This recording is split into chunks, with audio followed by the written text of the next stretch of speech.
You ready, Commissioner? Yes. We'll call to order, and if you please join us in prayer and pledge.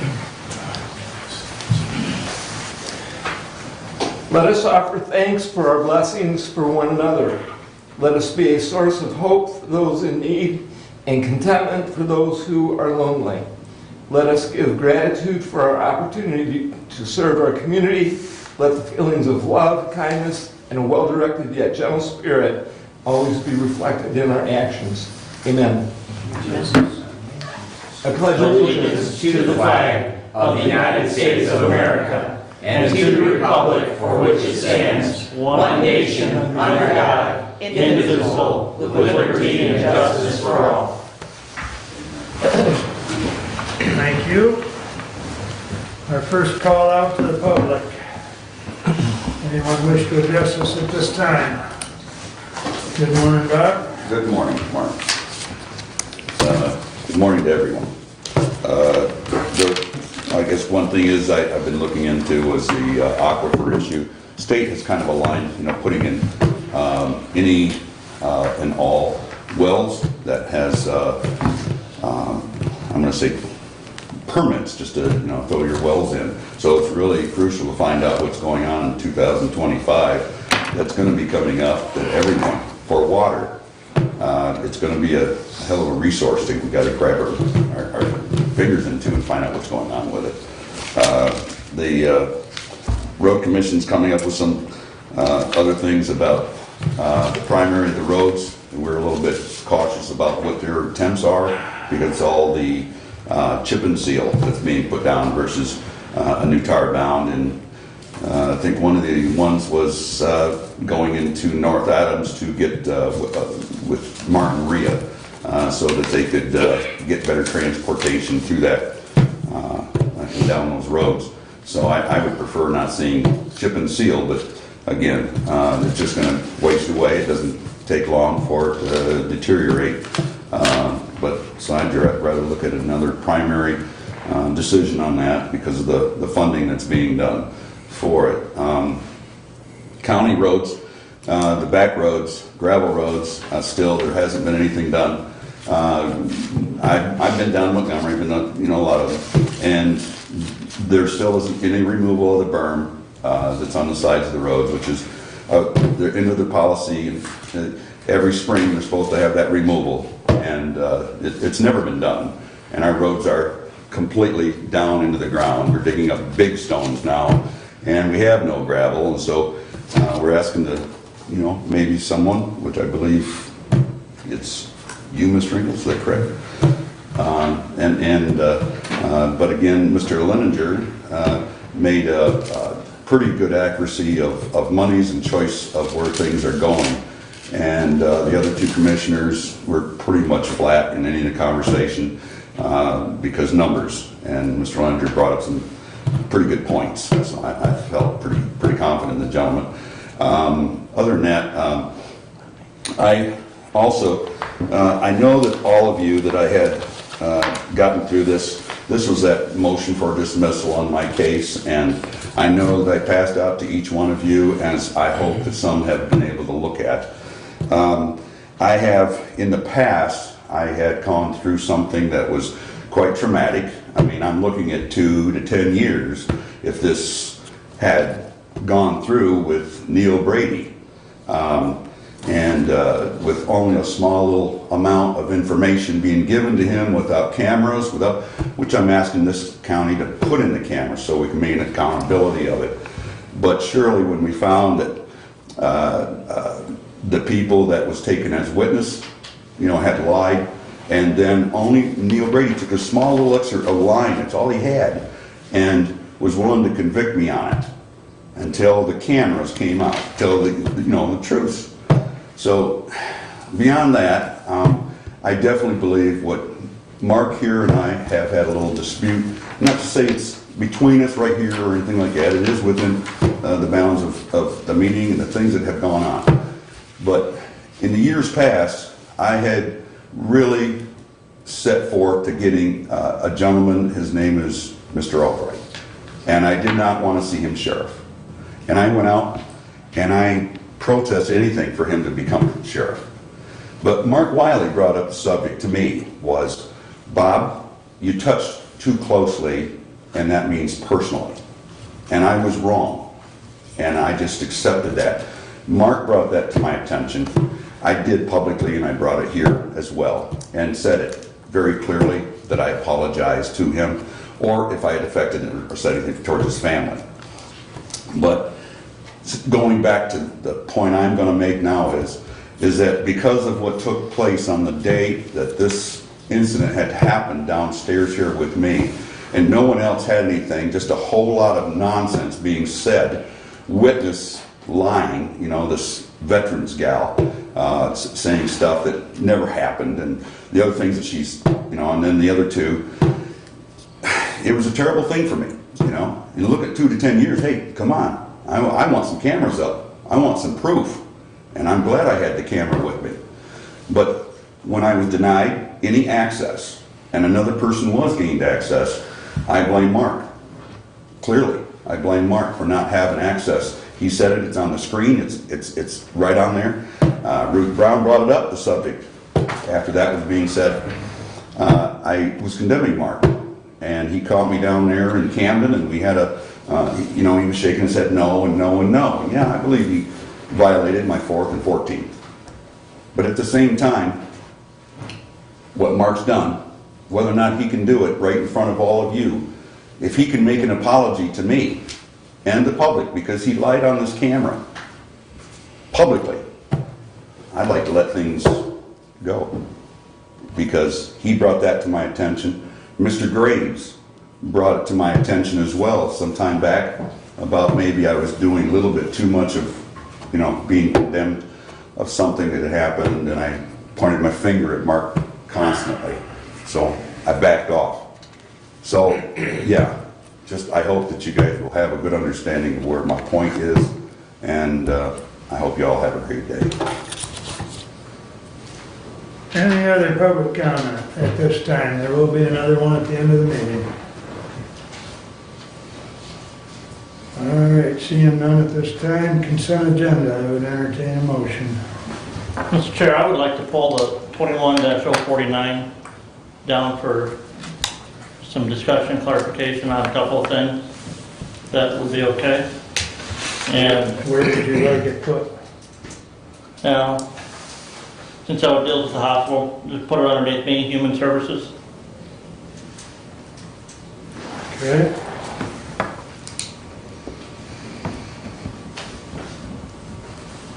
And with that, With that, I would move to approve the consent agenda as amended.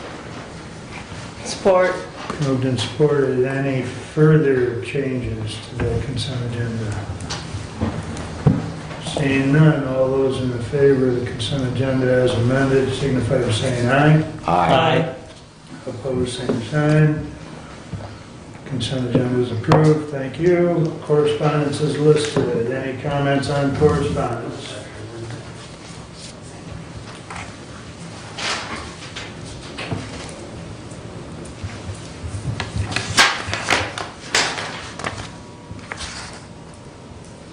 Hearing none, regular agenda, I'd entertain a motion to approve. So moved with the addition of 049 under Human Services. Did we need to add to the agenda talking about the Hillsdale County preparedness policy under Mark Yes. Chairpersons? We can put that as a discussion item. Okay.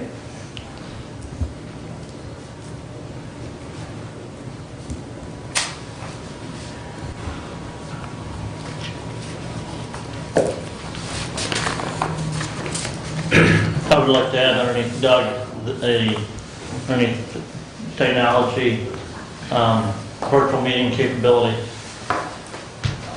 Sorry? Webex meetings. Hybrid meetings, whatever you want to refer to them as.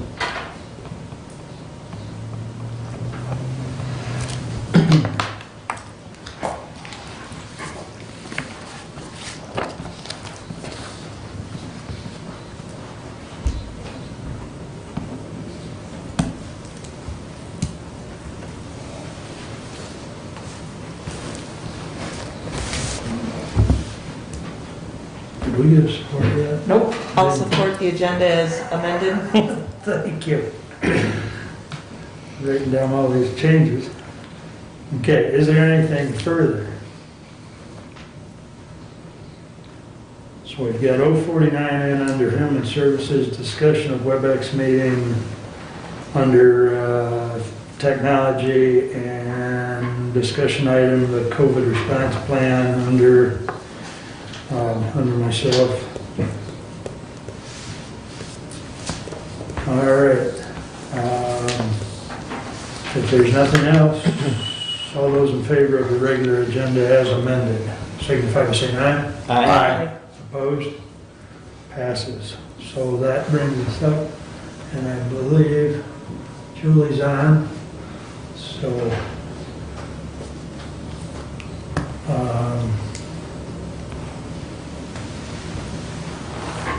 Julie, can you hear us?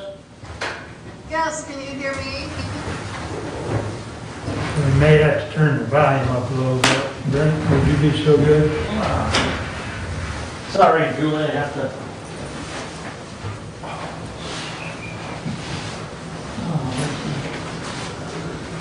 Brent's trying to get the volume up a little bit.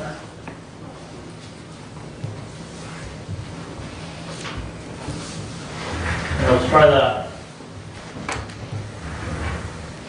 Go ahead, Okay, Julie. can you hear me better now?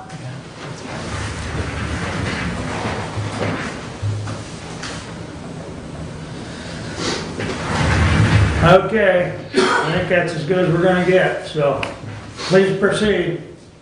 Okay, well, thank you for inviting me today. My name is Julie Weatherby, and I'm the CEO here at the Region 2 Area Agency on Aging. For those of you that don't know, we're located in Brooklyn, Michigan, and we serve Hillsdale, Jackson, and Lenawee counties. We've been in service for over 41 years. We were established in 1974 by the Older Americans Act, which created area agencies around the state and around the nation. There's 16 area agencies on aging in the state of Michigan, and there's around 600 nationwide. So our mission here at the Area Agency on Aging is to help older adults and adults with disabilities to remain in their homes safely and independently as possible. We have also helped folks come home from the nursing homes and be successful in the community. And we have a lot of other programs and services, including educational classes and other programs that are all about independence of seniors and adults with disabilities. You should have received the packet, and in the packet was a report for the first half of this fiscal year.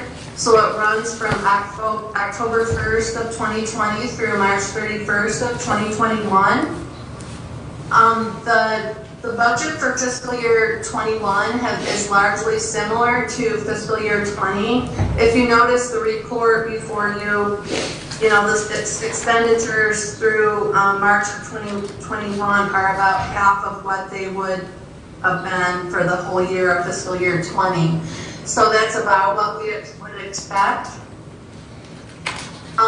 Since the writing of this report, you will notice on the second page up at the top, the CARES Act funding, and since this report was published, Hillsdale Senior Center did request those funds in full, so they've been fully spent and have gotten out to the Senior Center to help folks in Hillsdale County. I would also like to remind you all that our MAP program, which is our Medicare Medicaid Assistance Program, does run on a different fiscal year, so that's sometimes why the funding looks a little skewed, and that runs from 4/1 through 3/31 every year. I want to talk a little bit about the finances of Region 2 Area Agency on Aging. Our budget, we're lucky to have a budget of around $20 million, just over. 85% of our budget is related to the My Choice Waiver Program, which is a Medicaid-funded program sponsored by the state. We have a contract to provide that in all 3 of our counties. And the rest of our budget is related to aging and adult services funding and other grants that we write throughout the year. Our biggest expense lines are all related to that home and community-based service that we provide, and it's contracted service. About 75% of our budget is spent on contracted services, and those things include, community help, in-home for seniors in our 3 counties, and to provide, daily living help, like showers, like house cleaning, meal prep, transportation to doctor's appointments, and things like that. About 20% of our budget is related to our employee expense line, and the reason for that is because we are a service industry. We provide services in homes to seniors. Over the last year, because of the guidance from the state of Michigan, we've been doing most of those visits virtually, but we still have been able to, serve many folks in all of our counties and keep them home, which is many times where they would rather be. Other things I wanted to highlight are, to meet our mission and to diversify our funding to some extent. We do write for other grants. At this time, because of the pandemic, we have been able to receive some additional funding. We received funding for some vaccine funding that we just found out about in the last month, and we have to submit a work plan about how we would spend those dollars, but the goal is to help older adults and adults with disabilities in our 3 counties with vaccine education and to help assist with vaccine administration. We received another grant. It's called No Wrong Door Funding, and that funding is being used to provide tablets and internet access out in the community for those that would like it. And it's a small amount, but as we get requests, we evaluate if we can provide that. And that's also to help with social isolation, so people can attend classes that we provide or others provide. They can connect with family and friends, and just generally connect in general. We received a grant from Eaton Corporation recently for about $6,000, and we're using that for our Safe Haven program and our assistive technology. We received a grant from the state of Michigan for one of our education classes. It's called Cancer Thriving and Surviving, and it's just over $20,000 to provide those classes throughout the state of Michigan, including all of the counties we serve. We also have received funding in the last year from the Lenomic Community Foundation for a True Alta program.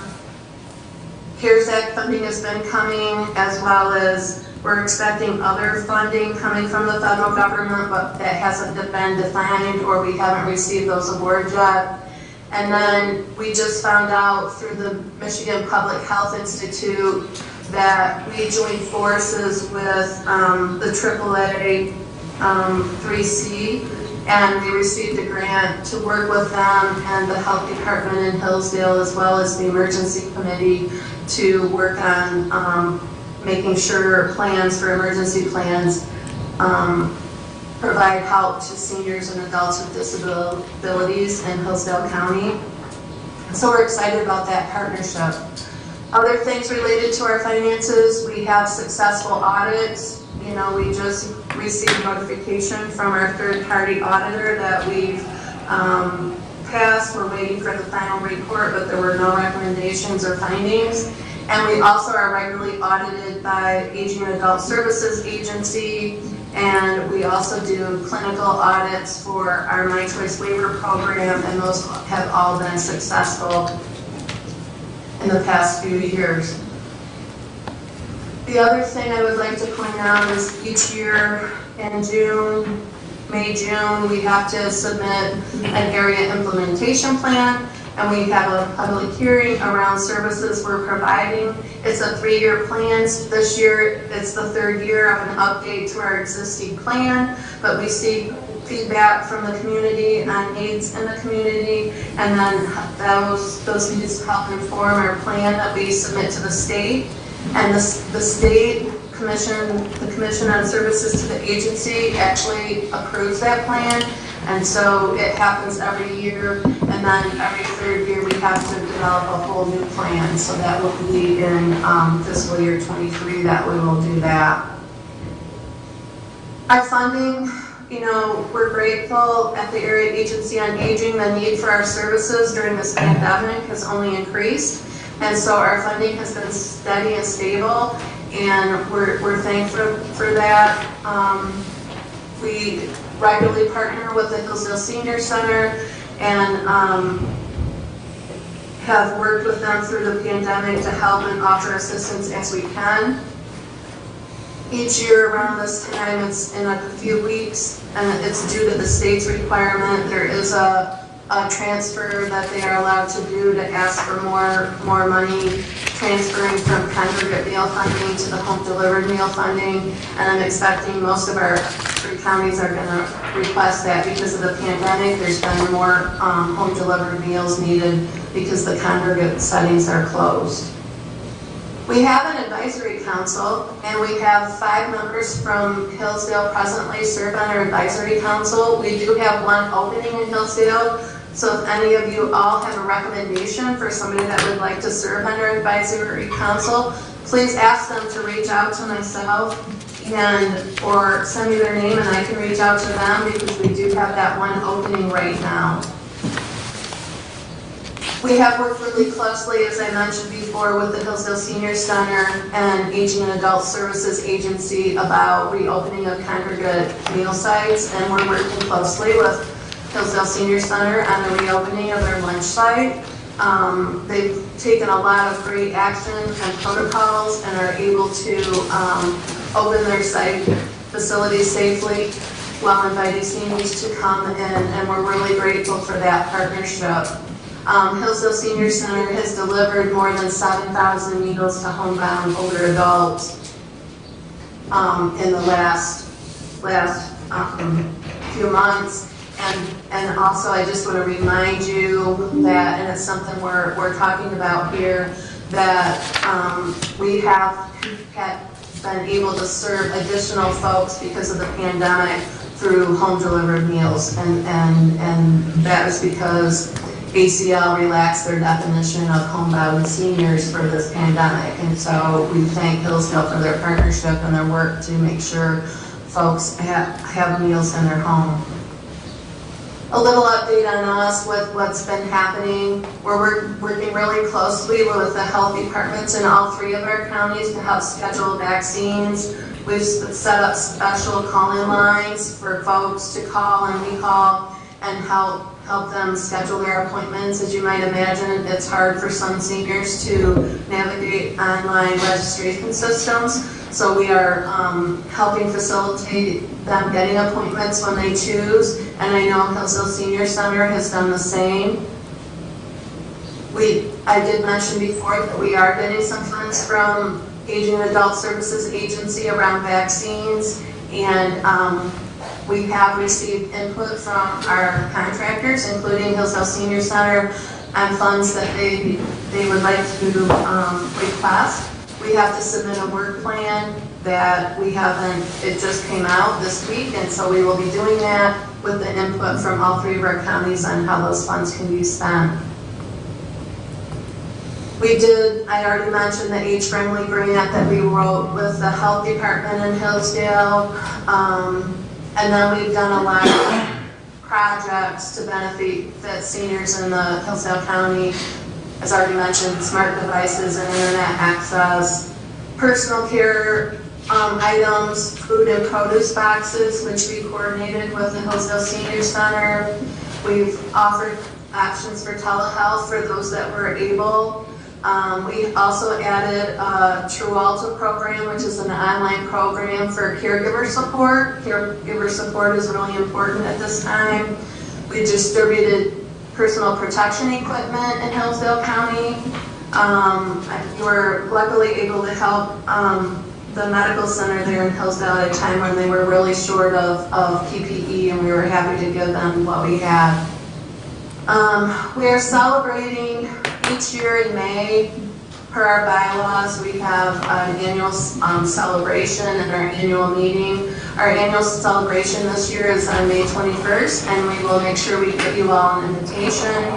We're also having a Safe Haven event, which is our program that helps victims of elder abuse in our free counties, and we get some funding for that through the Victims of Crime Act grant, but it doesn't cover all of the expenses, so we'll be inviting you to a virtual event this year to support that program. And then our area implementation plan public hearing is going to be held on May 18th, and we will be sure to get you an invitation for that. So thank you for listening, and if you have some thoughts or questions that you'd like to add, there's one thing I did want to just add quickly was, I know I had a question previously about some matching funds that come from, that you provide to us, to the Area Agency on Aging. It's about just over $4,000. Those matching funds are required from all 3 of our counties, and it's an administrative match that is required in our contract through the Aging and Adult Services Agency, and it's a requirement that we have that in order to get the funding from them. Any other questions or thoughts you'd like to share with me? Thank you, Julie, for your presentation. Appreciate you highlighting that $4,079 cost sharing match that the county contributes to the agency. I do believe that figure has not changed in the last at least 7 or 8 years from what I could find going back. I think clear back to 2014, it was still that same $4,079. So a lot of benefit to the county, I think, from the work that the Area Agency on Aging does, and it doesn't directly financially cost the county a large sum of money. So thank you. Yeah, thank you, Brent. And we do try to keep that. We have to abide by the guidelines from the Aging and Adult Services Agency, but we do try to keep that as low as we can.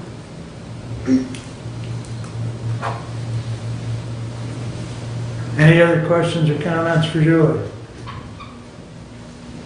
I'll just add one more comment. Julie mentioned the advisory council, and there are 6 positions on that council for Hillsdale County residents. We currently have 5 on there. But on the Region 2 Area Agency on Aging board, there's also 2 spots for Hillsdale County residents. I serve on that board, as well as Curtis Gale, a resident of Somerset Township, also serves on that board. And he is the current vice chairperson of the board. Yeah, thank you, Brent. And I do want to thank Brent. You know, he's a little newer to our board, but he's already contributing a lot, and we welcome him to our board. And we, of course, appreciate Curtis and his service. He's been on the board for several years now.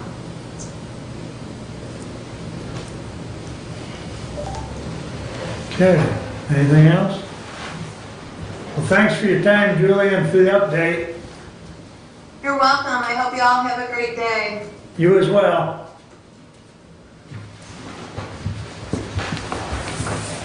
All right. And sometime when you can visit the building up there, which I believe you really can't right now. Correct. They're not open for certain services by appointment only. You can get in, Right. but yes. But I would encourage the other commissioners to make a visit up there. It's a nice facility. And they're kind of going through the process right now of discussions, evaluations, bidding, looking at potentially building a new facility right there in Brooklyn Right. as well. So just kind of across the street from where they have been, but looking at a 1-story structure that will accommodate future growth of the work that they're doing.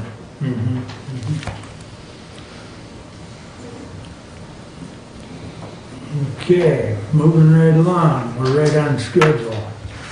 Mr. John, Hi, you're up. how are you? I'm good. Good. And for anyone, John O'Connor has worked with the county for I'm gonna go over that in a minute, it's been a while. a few years, let's put it that way. Yes, sir. He had hair when he started. I did. Thank you. I did, yeah. You bet. Yeah, you bet. Very good. Thank you, Steve. Hey, John. Thank you. Yep. Can I plug in? What's that? Can I plug my computer into the HDMI? I, I don't wanna mess it up. you can give it a whiz. What's the worst thing that would Your happen? Ethernet cable there. Should be a big, I think that, I think it's plugged into that right there, so I don't think it'll, We can do that. it might be easier just to follow some of the data points. Oh, There we go. maybe a little bit, but, well, I'm gonna pull my mask down, is that okay with everybody? Hey, you're fine up there. Thanks. I'm vaccinated, so. What an interesting time, right? But I was like a kid in a Christmas Eve, getting ready to come down here. I was like, this is like the first time I've driven a couple hours to go to meet a partner for a meeting in person. So it does feel good. We've done a lot of Zooming, like you guys just did, and it's a new time, so. But it's good to see you, and thank you for having me down. I'm just gonna do a quick review to let you know what's been going on over the years with our partnership, as well as introduce 44 North to some of the newer commissioners, so you know what we do for you when it's regards to benefits. So if you look at your book, and we're going to go just a couple pages by page. So first one is we have a dedicated service team that really, if you, it's Derek's back office, if you will. So anything benefit related, we're here to help you and support you. We've been working with you guys since 2006. And there's been a lot of things that have happened over the years, right? Healthcare is a ever-changing topic. Union negotiations, plan designs, carriers, so a ton of changes. But so we've got a team in place that are here to help, and you know, on a daily basis, weekly basis, we're in communication with Derek on questions, corrections, adds, deletes, whatever it might be, anything that's needed with the benefit package that you offer to your employees. It's an email, a phone call, or even a visit in normal times away. So, again, thank you for the partnership. It's been good. It's been actually beneficial for 44 North because we've learned a lot over the years on how to help government agencies, you know, counties, cities. We deal with about over 100 county entities in Michigan. We're a member of MAC. So I don't know if anybody's doing the virtual conference today and tomorrow. Yep. Tomorrow and Thursday. Yes, tomorrow and Thursday. Yep. So we'll be on there. I think we sponsored some of it. Again, virtual, but it's good. Good organization. So this is a service summary that's on the board here. I'll just point out some highlights for you. So we have an electronic system that we track activities. And these activities are just the day-to-day stuff behind the scenes that we're working on for the county employees and Derek, Benefits Department, and Chairman Wiley. So over the years, we have actually saved the county about $300,000 in misbilled claims. So this is when an employee gets an EOB and they think that they've been mischarged. Possibly an easy one to pick on is preventative. You know, you go in for your preventative allowance, and then you get a bill in the mail, you're like, I thought that was supposed to be free. And then my team goes into action. We actually have a dedicated patient advocate that works just for the county. And it's the same person. She has a team that helps her, but she works on those problems. You know, like a misbilled claim, I don't understand my benefit, these type of things, and she goes into action. We also are there 24/7 to support the county. So this isn't a service that we farm off to a call, you know, an agency. This is one of my team members takes a cell phone home with a laptop after hours, and if there's ever an issue with where an employee needs to get a hold of us, they have access to us. You know, Saturday morning, I'm trying to get my prescription filled and something's wrong. You know, healthcare is not a perfect world, right? Things go wrong. So we're there to help. So over that time frame that we've been partners, we've tracked about 1,800 hours where people have been working on things for you. And it's an electronic tracking system. Everything that we do is supposed to go in the system. So that number does not include the consulting services that we do for the county.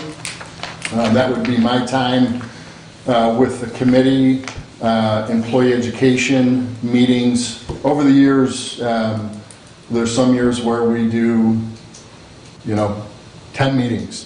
And, you know, sitting around the room with the union groups and the employee groups and talking about, okay, here's what we're looking at this year. Where do we want to look at? And I think it was probably 7 years ago, was it 7? Roughly 7 years ago, we started a committee. And we took the approach that we're going to be transparent. Everything is on the table. So when we have our meetings with the groups, and it's typically midsummer into the fall when we have actual renewal data, and we can talk about the different plans and carriers, we sit in a room and I bring spreadsheets and material to educate on the different opportunities that could be in the marketplace and, you know, in Michigan, and answer questions. I get a homework list. So I think that committee has really helped with the direction of your benefit offerings. There's been changes, right? We've been with Blue Cross Blue Shield. We've been with Consumer Mutual, which was an insurance company that was started from the Affordable Care Act when it first started, then it shut down. We were with Cops Trust for a short period of time, which was brought to us by the unions, which was a nightmare. Not because of the unions, just because of the trust that we're with. And then we've been with Priority Health. But every year, we look at the different opportunities. So Public Act 106 in Michigan requires government entities to go out and look at different carriers and options every 3 years. We do it every year. And that's because of the committee's requests, and they want to know what's going on in the, you know, plan designs, carriers, you know, different opportunities. And then Public Act 152 is a requirement that the state requires that the county makes a choice on whether to do an 80-20 cost share, do a hard cap, or waive out of those cost shares. So we do the research and investigation on that to make sure that everybody has the data they need to make those decisions, and typically the board denotes in their minutes of what direction they go every year. Whether it's the 80-20 cost share or the hard cap. Any questions on the public acts? Good? Okay, great. Let me switch my page here. So next page is, we track the performance of the plans too. So going back over the years by doing some of the creative things that you've done, whether it's telemedicine, whether it's a health reimbursement arrangement, which right now you have in place, has been in place for some time. Now you have an HSA that complements, so there's 2 plan offerings.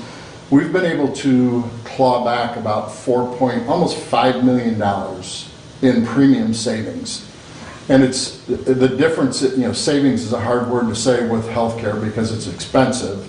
But basically what that means is that the plans that you have negotiated over the years with your employees, we're able to get those plans at a better price point, same coverage, while bringing back $5 million in premium savings over the years. So that's a testament to the work that the county's done to be vigilant, active with their plan designs, and also their union groups and employees.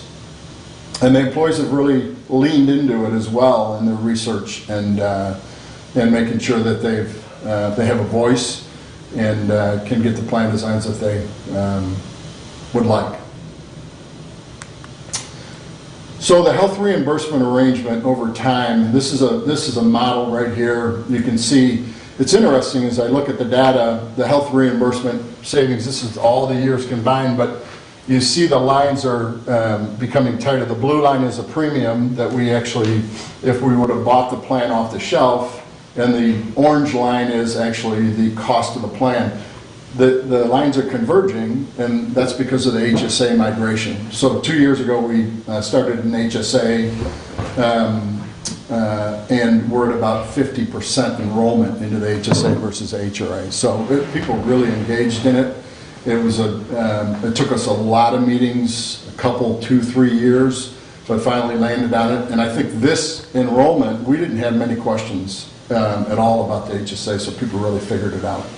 I think we did about 12 meetings one summer, educational, investigational, for the employees. So this is your history over time of your premium.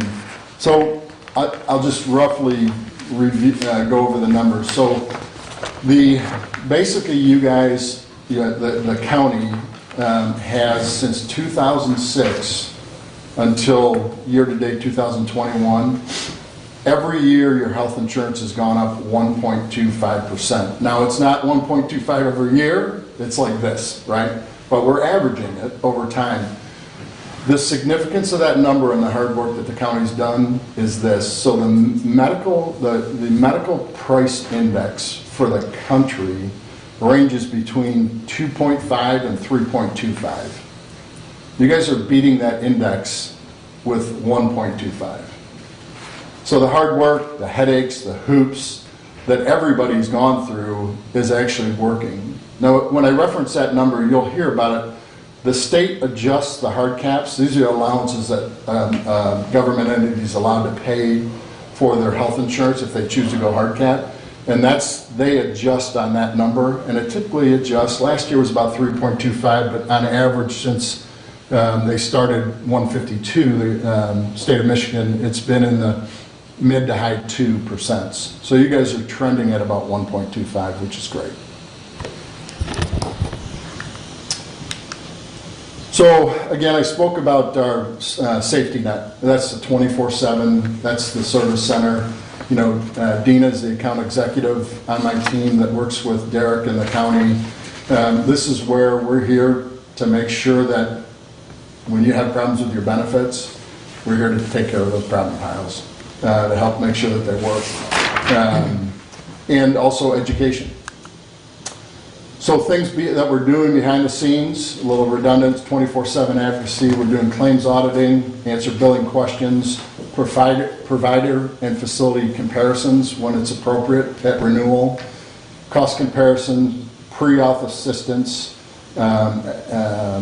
education and consumerism, that's a big topic. So open enrollment meetings, we do those meetings, whether they're on site or virtually. Plan selection, benefit support, online enrollments. You guys have an online enrollment tool that we put in place probably 4 or 5 years ago. Informational webinars. And then there's monthly newsletters that Derek has access to. I'm not sure if any of the commissioners have that, but if you would like that, I'll just get an email from you and I can make sure you get them. And then the unique services. One of our commitments to our partners and what we do is we really work hard to stay 2 steps ahead of the market. Okay, so HRAs, they were never a big thing, but we discovered that we could figure out how to do them and bring back dollars to our partners' budget, so we started that.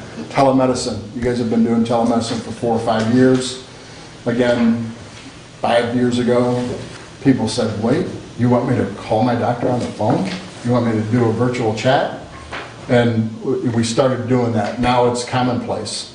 One of the initiatives that we started a couple years back you'll hear more about it. We've already talked about it with the committee, but you'll hear more about it is high-cost drug management.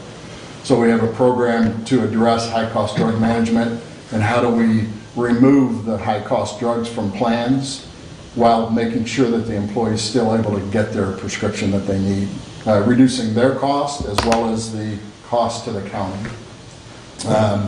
And then wellness programs, benchmark data, we're always talking about those next steps to see what fits and what's appropriate for Hillsdale County.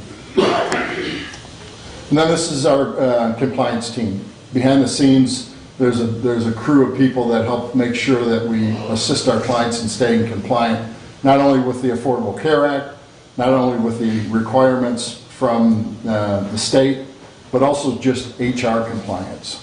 And this is where, somebody has a question, typically Derek, he'll email and say, hey, what do you know about this? And then we, either because we've been hearing about it a lot, like the ARP that's going on right now with the new administration, we have the answer, or we've got a team behind the scenes that helps us get the answer.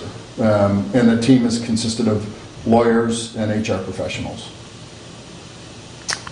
So I know I went fast out of respect for your time. Any questions for me? I have a couple questions. Yes, sir. So on counts, when you see counts average, Yeah. I don't know what that number means. Thank you for asking that question. That is the contracts that are enrolled in insurance. So a count would be either a single person, a two-person, a husband and wife, or a family. But each one of those counts as one. So if you'll notice, in 2016 or 2006, it was 113 counts, 113 contracts. Actually, it's at about 103 right now, so it's about 10 contracts down. Does that include sheriff and all the county employees, everybody? Well, so another thing we've had is some meetings over the last few years looking, I guess let me regress on that. First of all, to answer your question, yes, the sheriff's department is included with the courthouse and the county. But the meetings I was starting to allude to was between medical care, the county, and the road commission. Because those three entities actually have their own insurance. And so John and I have put together some meetings to see if there's an opportunity, which we probably need to do again. So that's the committee that you're talking about? Well, that's a separate. The committee that John's referred to, we have people from different, the different union groups, as well as from the courts, which Laura probably needs to be invited since she's replaced Chris, and Chris would quite often come to our meetings. Okay. So we had people from each area sit in on that insurance committee. So, Thank you. My other question is, what is the contribution from the county to 44 North? How do we get compensated? Yes. Another great question. So currently, right now, we are compensated from the carrier. So the carriers in Michigan, on a fully insured, platform that you're on, they actually have commission built into the medical plan. So whether it's Priority, Blue Cross, HAP, PHP, there's a commission that they pay us for our consulting services. Okay. Yep. Thank you. Yeah, you bet. Kathy? Anything? I'm good. Brent, our resident insurance man? I'm gonna. I'll get with him privately on a couple of things, so. I'll get you a card before I leave. Okay. Loss ratios. Pardon me? Loss ratios? Yep. Last 3-year loss ratios? Yep. Yep. Can I say something? Yeah, go ahead.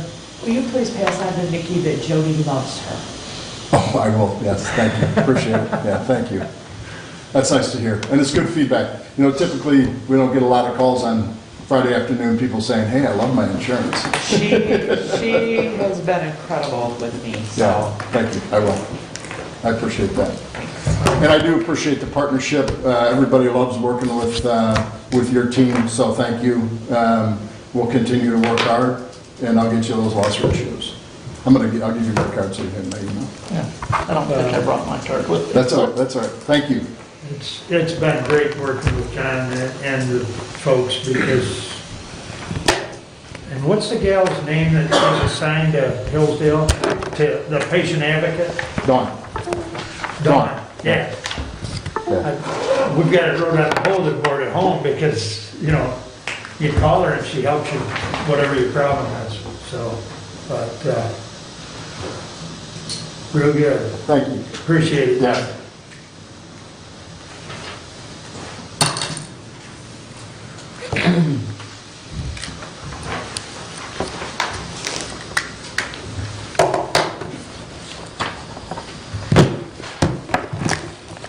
Your contact information. No, I've got that up there real quick.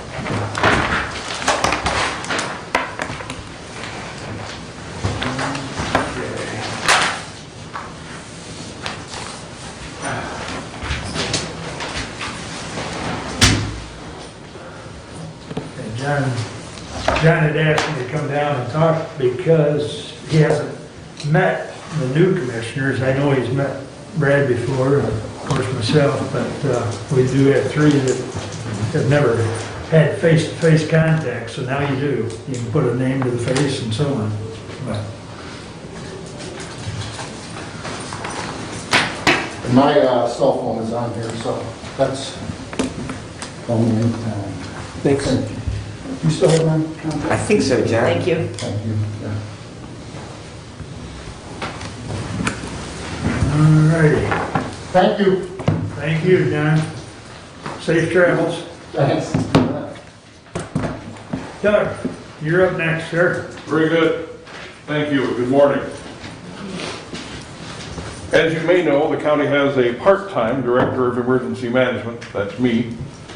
And I've been fortunate over the last several years to have a couple of assistants, deputy directors, that basically get a retainer. It's $100 every 2 weeks, so they're not going to retire on that, although both of them actually are retired. But one of those gentlemen, Mr. Richard Emery, sadly passed away in January, and he was a great asset for over 30 years as one of our volunteers in the beginning, and then the last 25 as my assistant deputy director. And so I'm here today to ask for permission to replace that position. It is an employee, but it's not a regular hours type thing. It's almost an honorarium that they're paid, but they're on call so that if I need extra help, or if I'm going to be out of town for a period of time,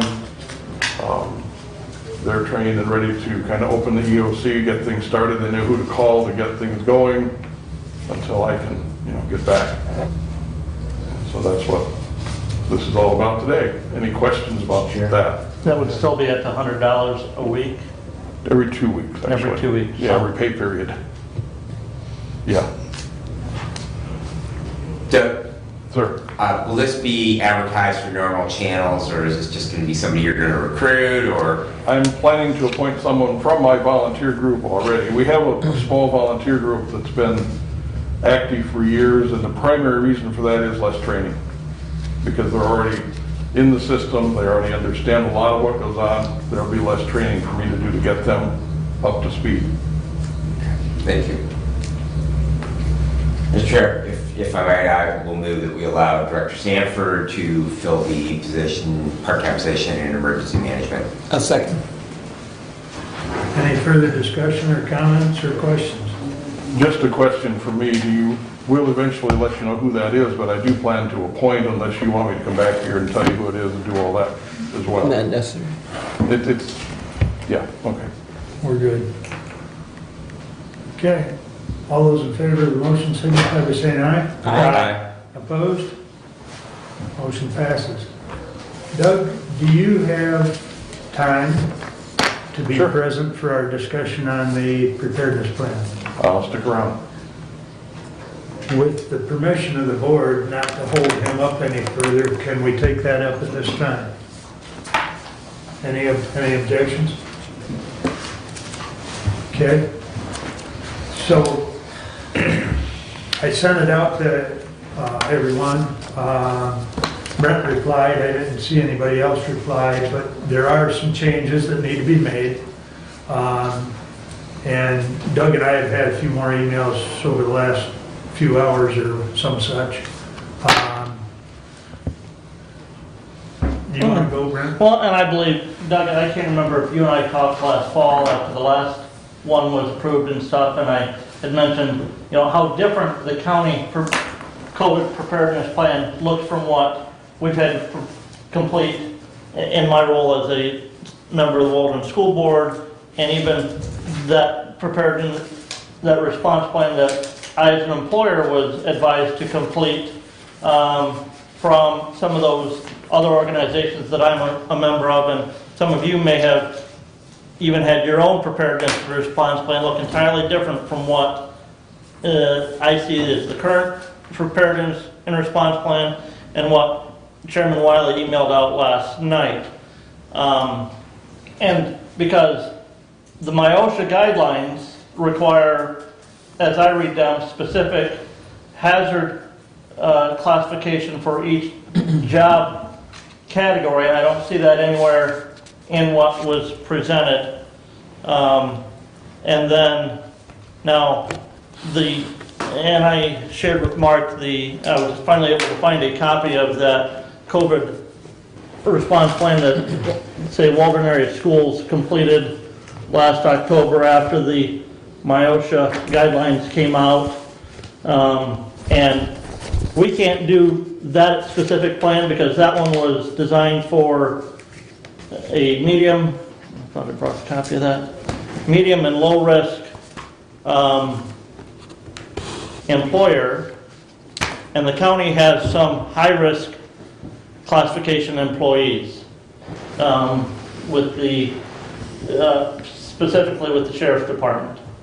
So you know, the one that the school did, we can't use that exact template kind of, but also the MIOSHA guidelines specify that you have to specify certain people for the reporting and the recording of those positive cases, and I didn't see that anywhere in the document that we have now or that revision that was presented to us for consideration. It was in one of the original plans way back, but we basically, if I recall, I need to go look at my notes and I haven't had time to do that yet. We basically assigned everybody to the high risk. Yes, sheriff's deputies are high risk for other things, but they're also high risk because of their interactions with the public. But look at any of our offices. They're all open to the public, so that same interaction is there. So we pulled out the categories, but exactly how we rationalized that, I can't recall. Well, I think if I remember right, Doug, one of the questions, or one of the discussions you and I had was with the person-to-person contact, with or without the glass shields, we're still just shy of being front line. So Right. we took away the categories because we were, you know, in contact with the public on an ongoing. Right. But perhaps we should put that in the plan and state that. Yeah. Yeah. I just forwarded to everyone, the board as well as yourself, a link that Derek Maylott from MAC just sent me. I haven't had a chance to look because it just popped up. But we'll have to look at that because I sent him, you know, a question on this response plan. Mm-hmm. So, is your D Sanford or your email? We got too many different. Use the one with my name, please. That goes to my desk. Okay. So I tried to email you a copy of that Waldron plan that I sent to Mark last night, and I kept getting the email address not available, so.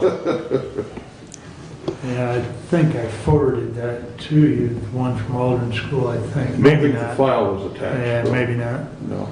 I know Doug sent me Jonesville Cities this morning, but theirs is outdated as well, presumably. I mean, it's November. Right, but I think they're all, if you will, outdated. It's an ever-moving target. Yep. As they change, you know, the rules regarding what kind of masks, and as they, you know, the number of days after you're well, and it's hard to keep up. Well, and that was, and I talked to Rebecca Burns, that was one of the thoughts that we had as far as attaching the COVID tool kit that she put out, that I sent out to everyone.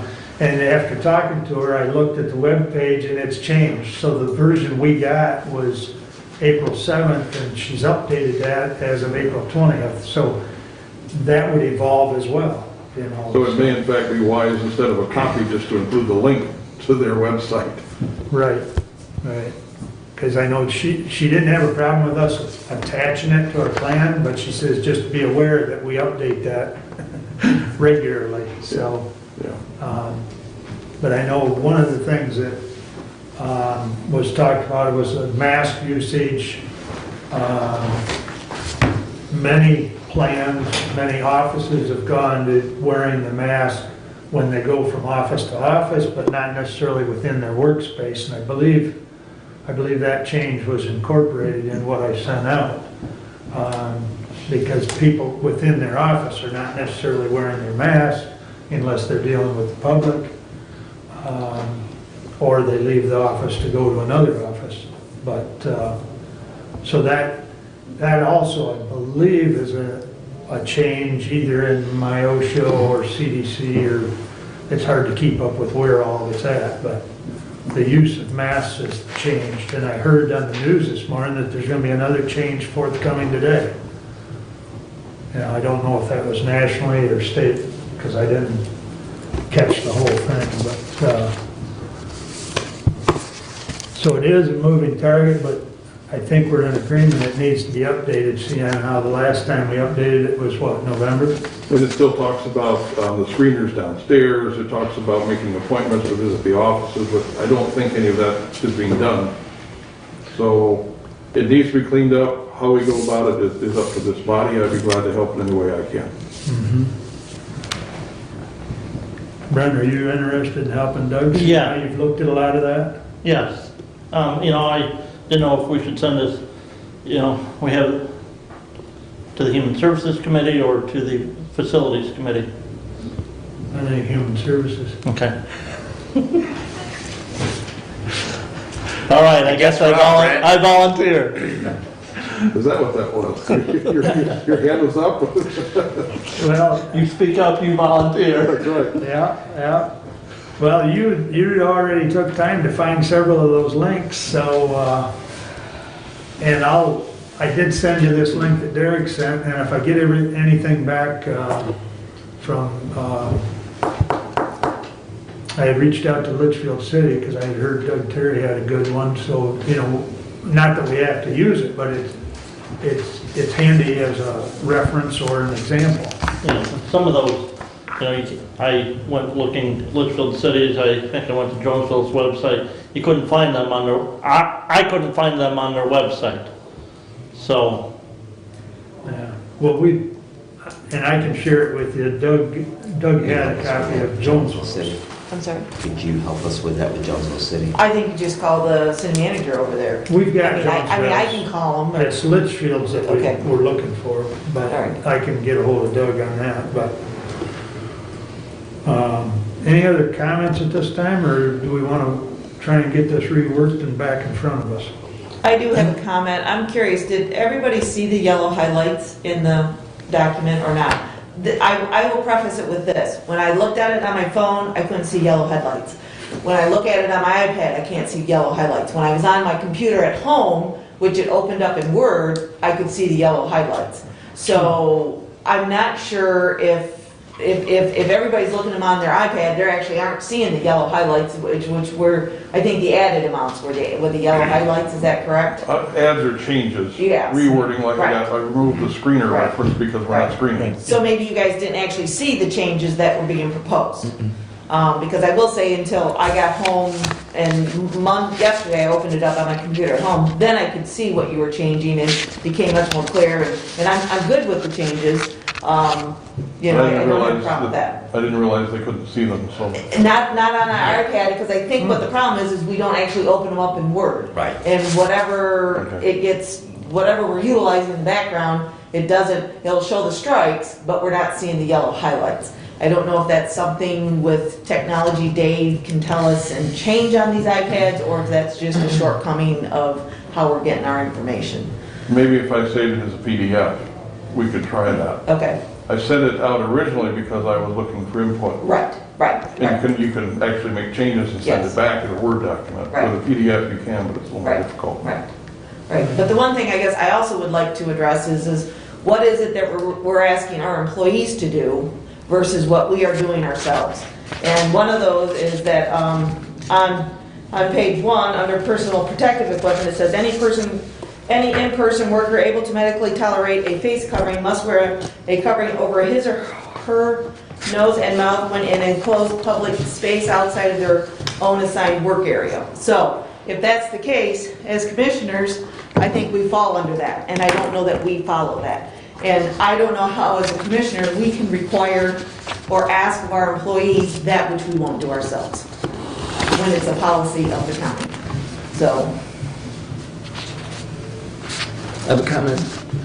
Please. So my comment is that, as far as I can tell, reading through the response plan, it's ready for discussion, but it's certainly not ready to implement. And Commissioner Schmidt brings up a good point, in the conflict of how it's written and what the reality of our daily behavior is. So I think somehow that needs to match up, and I don't know the true answer to that, but I know that the mask issue is going to be one that is of concern to me, because I'm not wearing a mask, okay?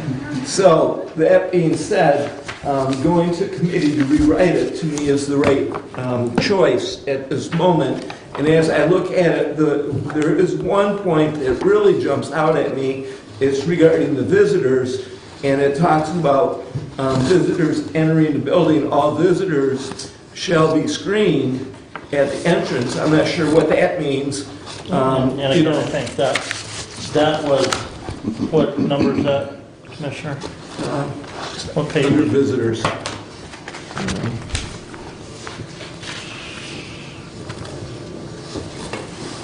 But, to me, you're asking to use form attachment D, which probably is the one that asks all the questions, and that they need to sign in with their minimum, provide their name and phone number for tracking purposes. I'm not sure that's... Well, and that's what Doug indicated. This was last updated when we still had the screeners. Right, but I'm seeing it here as presented, unless I'm reading it wrong. It's not stricken out. I probably missed some, it was taken out in some places, but I may not have talked about. Okay. Yeah. So when I open this up on my iPad, the yellows and the stripes do show up now. I see the stripes, I don't see the yellows. Yeah, you might just have to reset your iPad to where it automatically opens Word's documents, because I think that might be, I don't know, mine's always worked as far as the yellows, so. Something Stop for and the see. IT director. Yeah, stop and see Dave or Yep. Scott. Yep. So, Yep, that's but, above my pay grade. okay. But yeah, Doug's probably right. I mean, there are multiple places where the screeners were indicated, and that just needs, it's like I indicated to Brendan in an email, it's a work in progress. It's a working document. And so it's going to take some work. So But I just wanted to I get, will get with Mr. Sanford and we'll work on something to hopefully have it back here at our next meeting. okay, That's like next step. Always. yeah, I appreciate it. Okay, thanks, Doug. You bet, thank you all.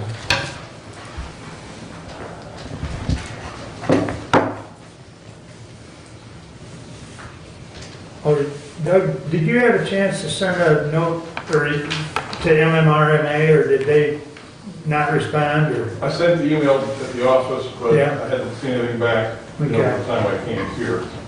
Because that's where the original format came from, if I remember correctly. And, Nothing back yet except from Brett, thank you. but they, I think last time around, they basically said they were not gonna keep up with it. They're Yeah, off their hands. so we might be on our own. People wonder why we have to have the COVID preparedness response plan. My OSHA says every business that's open every business that's open has to have a COVID preparedness response plan. And if you don't, you're subject to MIOSHA fines and restrictions. So, you know, every business that's open. So with that said, we need to have it, but we also need to make it so that it's usable. Everybody, it's got to be. Keep it simple. And you know, those MIOSHA guidelines came out in October. Yeah. October 14th was when that MIOSHA emergency rule was issued for their preparedness and response plan. So while every business needs to have their plan, my observation in our community is that those plans don't all, if every business has a plan, they are not all the same plan. Because every business I go in, Right. we all live in this community, and I think that our plan should match our community. Food for thought when you write your plan. So, But we also have to follow the guidance. right. We can't just, this isn't the Old West where we just do whatever we want. So we've got to be within the structure, unless the structure changes. And we do have a preparedness plan that we've already adopted. Now, some of those things are outdated, but we do have a plan. And as commissioners, are we doing the best to follow that plan that we can? And to set an example. Because if we're asking our employees to do something, we shouldn't be beneath doing it ourselves. So I've got to call my OSHA because there was a public complaint. Employees not wearing masks and were not allowed to work remotely when feasible. Well, first of all, I know we've got employees that are working remotely when feasible because Dave has set up a lot of computers, as I'm sure Doug can attest to. Employees not wearing masks, I'll address that, but I'll also let them know that we're in the process of updating our plan. So, but, okay, anything else on that? Thank you all for allowing that discussion ahead of schedule. That brings us up to committee reports and Kathy. All right, I guess we'll do the 21045 first. Resolution to the Honorable Board of Commissioners. We authorize Commissioner Schmidt to sign the revised MIDC, Michigan Indigent Defense Commission budget for fiscal year 2022. Respectfully submitted, Kathleen Schmidt, Chair of the Budget Committee. I'll support it. Thank you. All right, just so you know, the reason why it's been adjusted, I'm not sure if everyone's been privy to the emails, but I got an email from Kim Berger.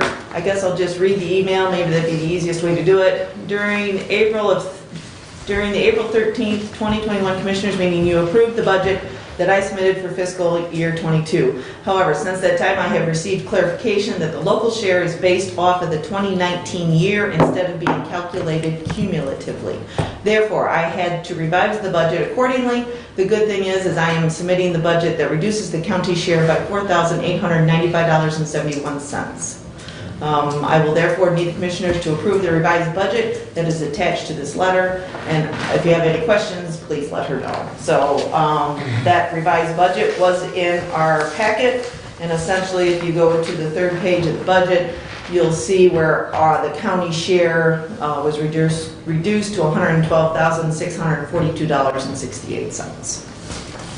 So from that, it sounds like they had calculated it based on a cumulative interest rate, and the state said just use a simple It's not about interest rate, it's about the inflation. base year, and every year increasing that base year by inflation. Yeah. And what they said for this coming year's budget, we get to go back to the base year and just apply the inflation rate.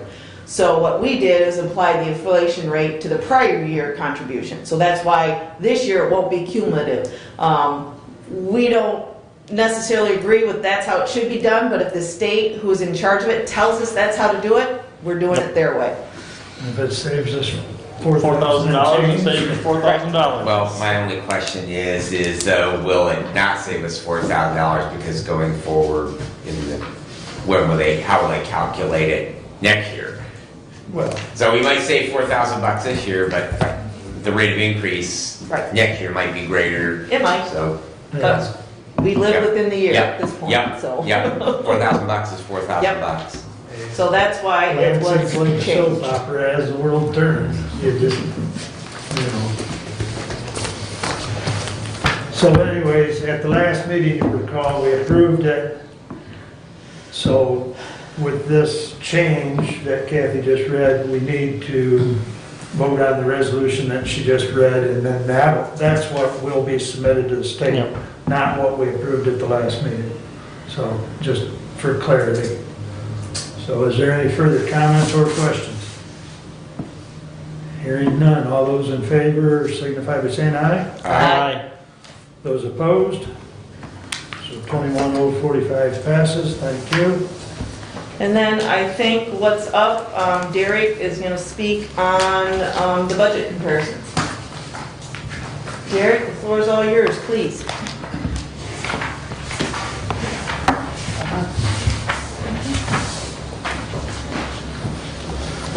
Okay, did anyone need copies? I would. Thank you.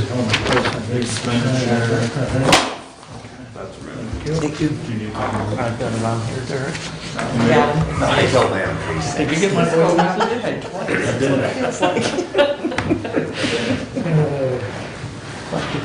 Don't mind the paper. Last week you did? I'll check and see if I have them right. Everyone, I've got 2 really high quality lists of records. One at my desk and one at the school. Alright, first the expenditure report. It's pretty straightforward. It's the same format I've been providing. I've highlighted any departments or activities that have utilized over 25% of their budget. A lot of them are habitual, I mean that in a bad way, they're just the same ones over and over for a reason. For the first one, it's the jury board. The majority of their budget is postage, and we have a postage meter that they usually load about twice a year. And $1,000 loaded onto the postage meter early this year. So that's the reason that they appear to be tracking over budget. MSU Cooperative Extension, we have a $116,000 contract with them that's paid quarterly in advance. So they're pretty much always on this list because we pay that contract in advance of the quarter. We've paid 50% of that contract to date through March 31st. Federal Court building maintenance. We paid their elevator contract early in the year, which is a pretty big chunk of their budget. Plus we had the issue, I brought it up last month, and it didn't get corrected until early in April. But we got billed for the FOC, the annex, and the courthouse elevator all on one bill. And for whatever reason, it didn't get split, and it all got paid out of the FOC budget. So in April, you'll see that allocated to the correct buildings. The county office building has used 61% of their repair and maintenance budget. You see they're only tracking about 1.67% over budget. Their maintenance budget is $5,000 out of their $30,000 budget. So that's why you see it appears to be tracking high, but they're really not outside the realm of their budget at this point. Road and traffic, you know, it's kind of similar. They're barely tracking over some of its timing stuff, but they're not outside the realm of their total budget. Animal control's on here for the same reason it was on here last month. They did a one-time addition or modification of one of their vehicles. And you can see they're a lot more in line with the percentage of the year than they were last month. Next month, I suspect they'll be under that target percent. They're also not outside the realms of their budget. Health insurance is paid in advance of the month, so we've paid 4 months of premiums through 3 months. That's why they appear to be tracking over. And lastly, contractual services. This is made up of the budget's made up of one expenditure. It's our cost allocation plan to MGT of America. When the budget was built, it was decided that the screeners would be gone as of December 31st. That didn't happen. They stayed on for 2 or 3 weeks. I can't remember which. 2, I think. So that was an unbudgeted expense. So that budget will need a contract amendment at some point. Now, early in the year, we did a contract amendment or a budget amendment to reduce the animal control budget and increase our contingency fund, contingency budget, with the idea that that increase in contingency would cover keeping those screeners on for 2 weeks or 3 weeks. So the money's there. At the time, we didn't know how long the screeners would be there. That's why that budget amendment wasn't done directly to contractual services and it was done to contingency instead. So it's going to track over budget all year, but it's essentially been planned for at this point.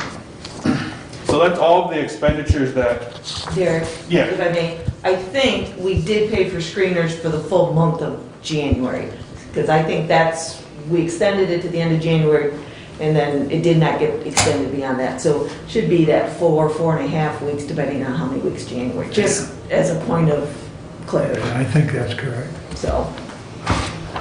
so that's all the expenditures that appear to be tracking over, and an explanation as to why.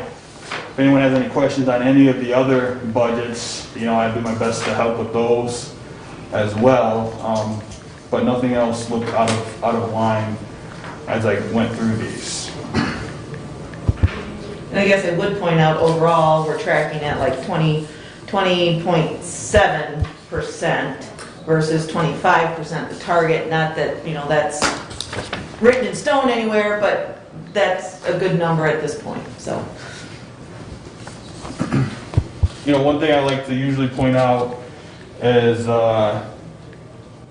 not all of our expenditures are on a monthly basis. So there are timing issues. Maintenance contracts, some of them are paid in the early part of the year, some of them paid in the end of the year. And so you can see shifts. Plus we have 26 pays a year, not 24. So you see shifts with payroll as well.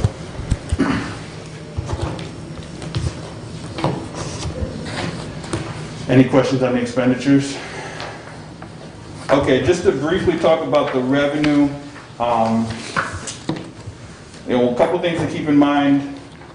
Our revenue, same as our expenditures, are not smooth.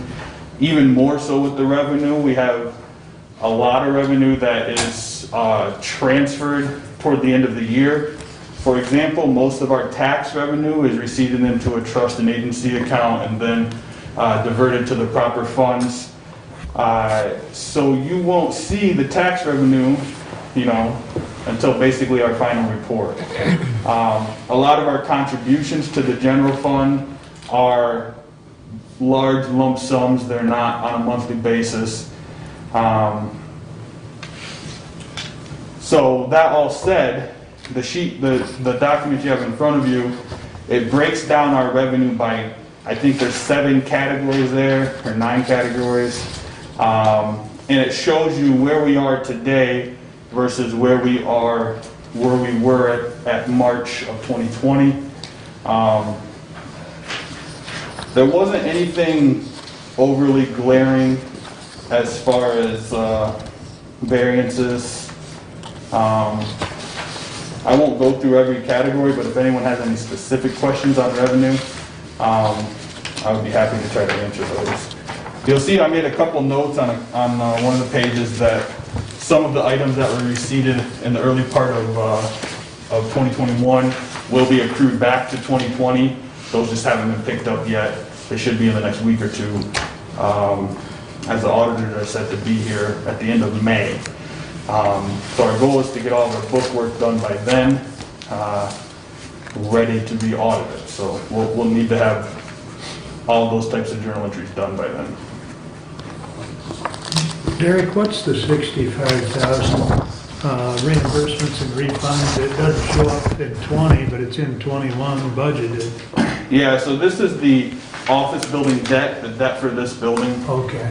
We pay the bill out of the general fund appropriations in the expenditure side.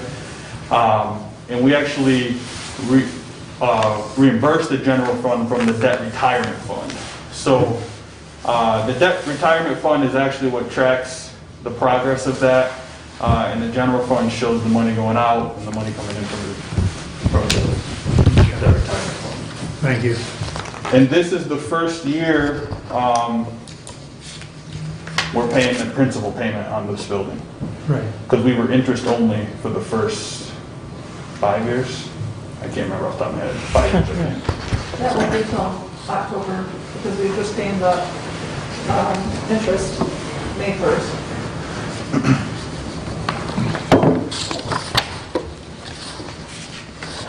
And this category used to have the annex debt, but that was retired last year.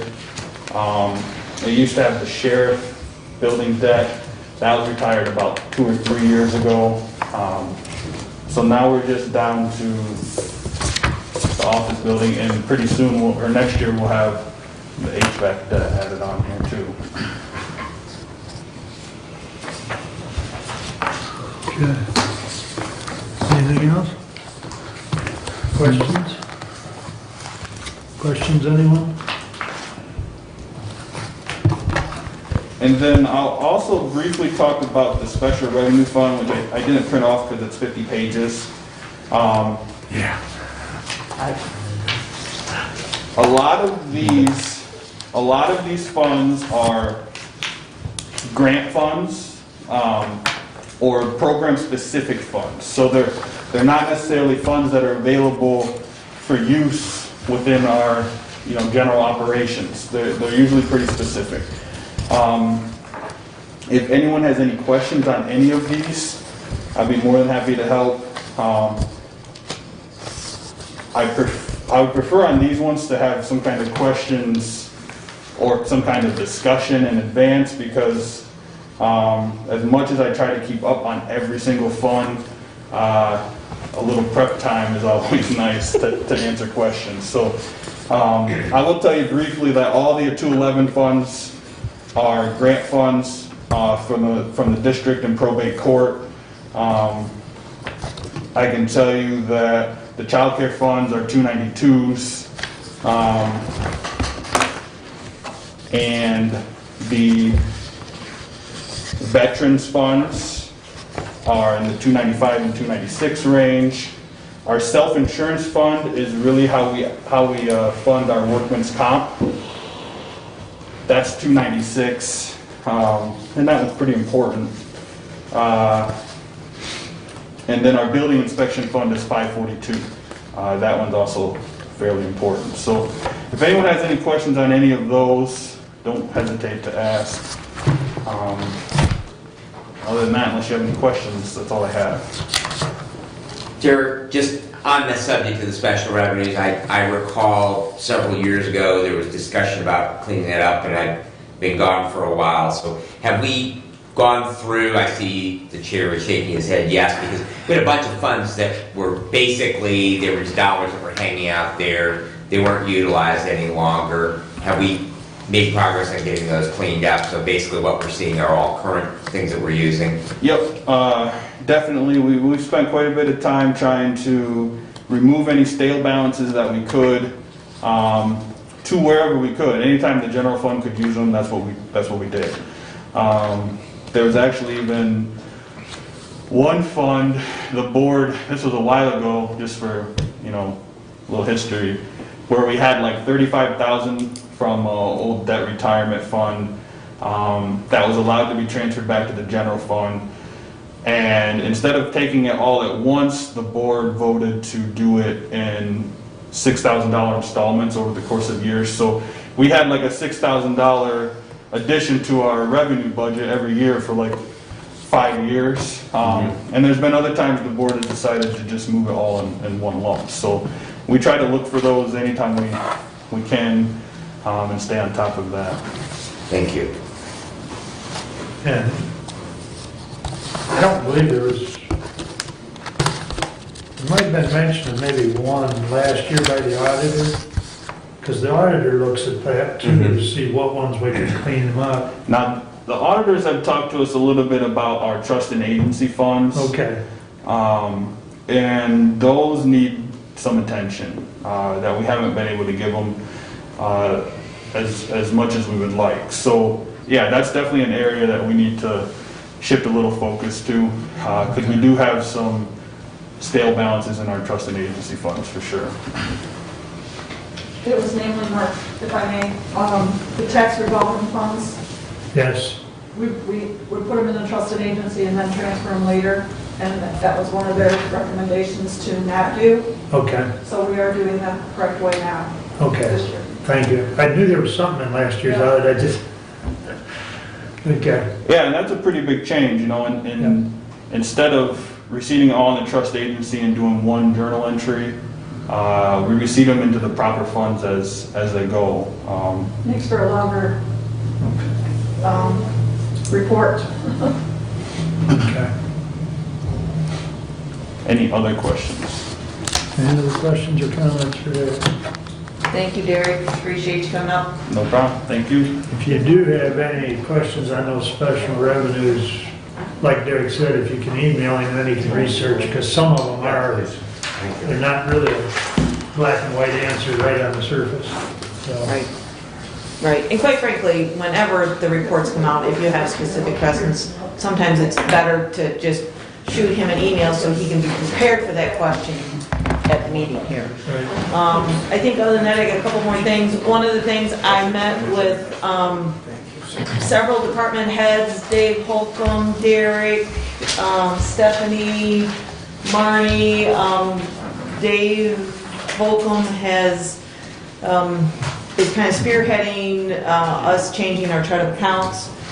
The state's essentially mandating it, and we're going to opt to do it a little bit early, only because if we don't do it kind of for the beginning of this next year, then we're thrown at the very end, and that's not a good place to be in order to work out the issues to make sure it gets done on time. So they've kind of started that process. I was involved in that meeting to kind of hear what they were doing, and so there's some talk in making the new charter accounts, maybe adjusting some of how we categorize a few things to give more detail, I would say. So I think that was very, very good meeting, a lot of good conversation I thought happened at that meeting.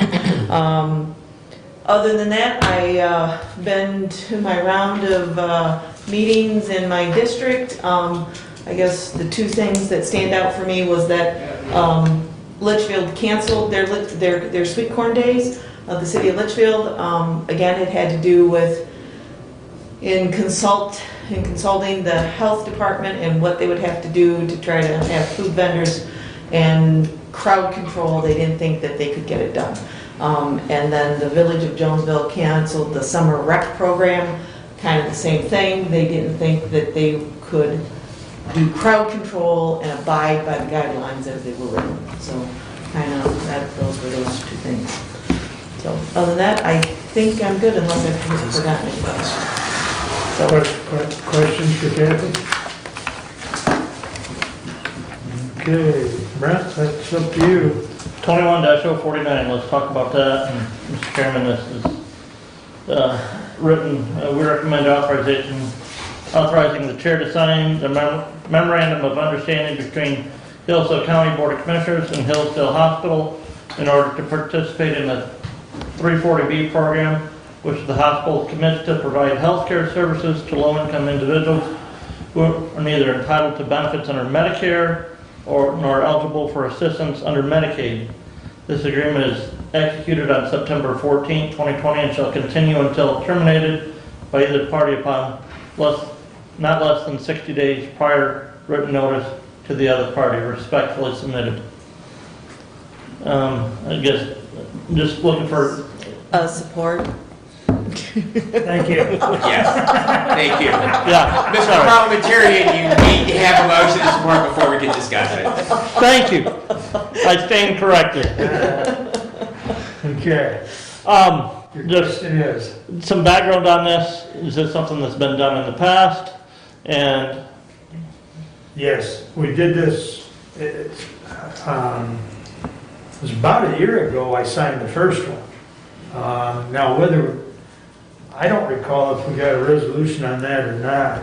I don't think so, recall because it. I've not seen this before. I think it was one that,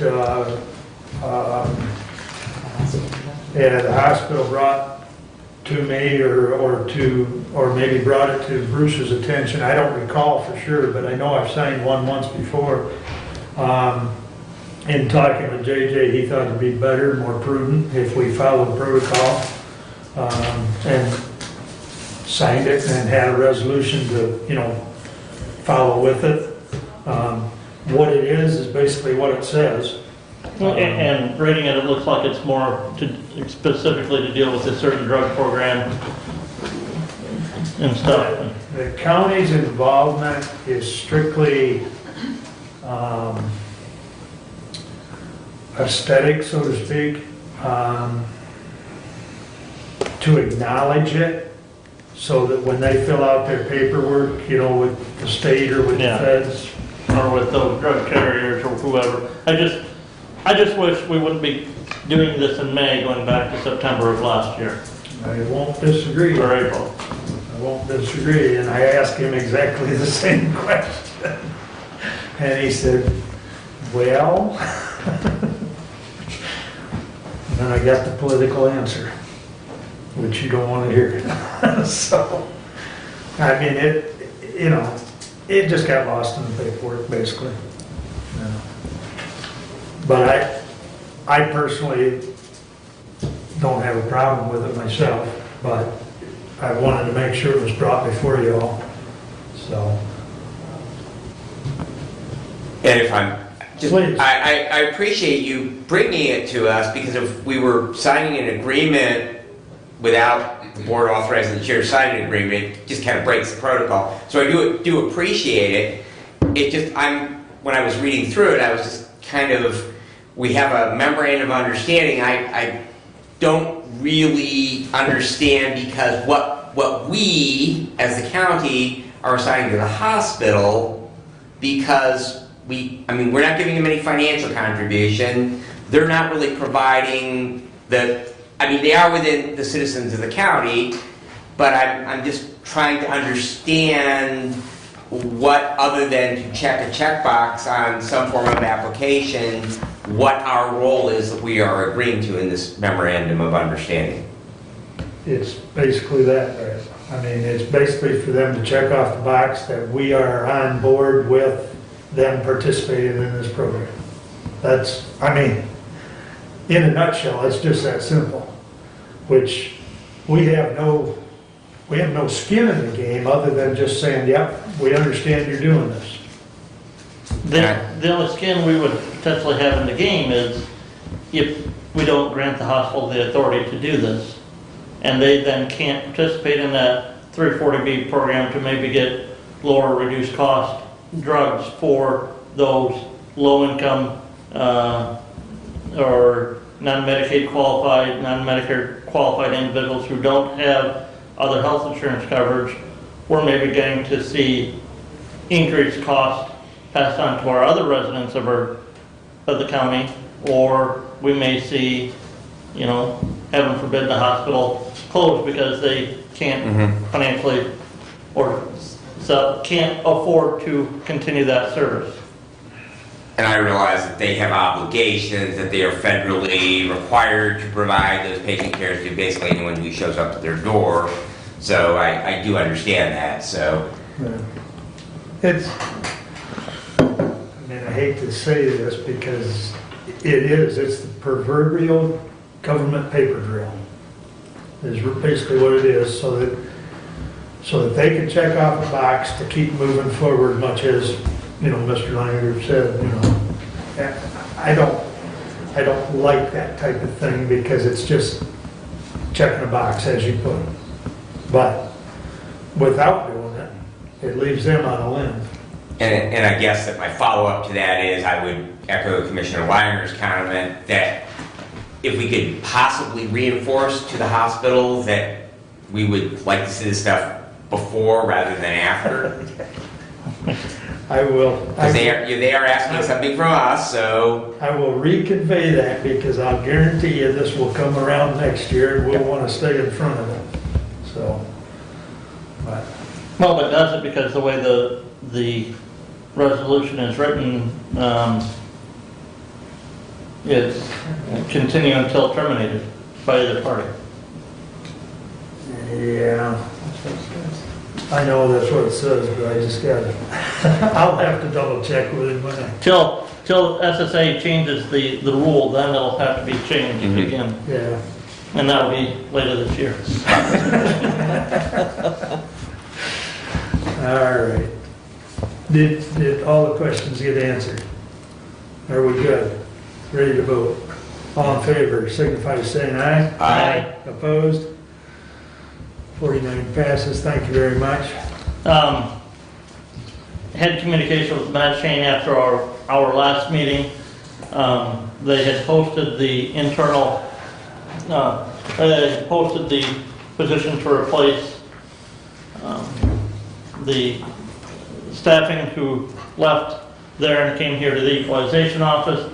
He thought at the time that their other part-time staffer, Laura Miller, was probably interested in that. I haven't heard back anything else from Matt as to whether she applied for that forfeit position and where that stands.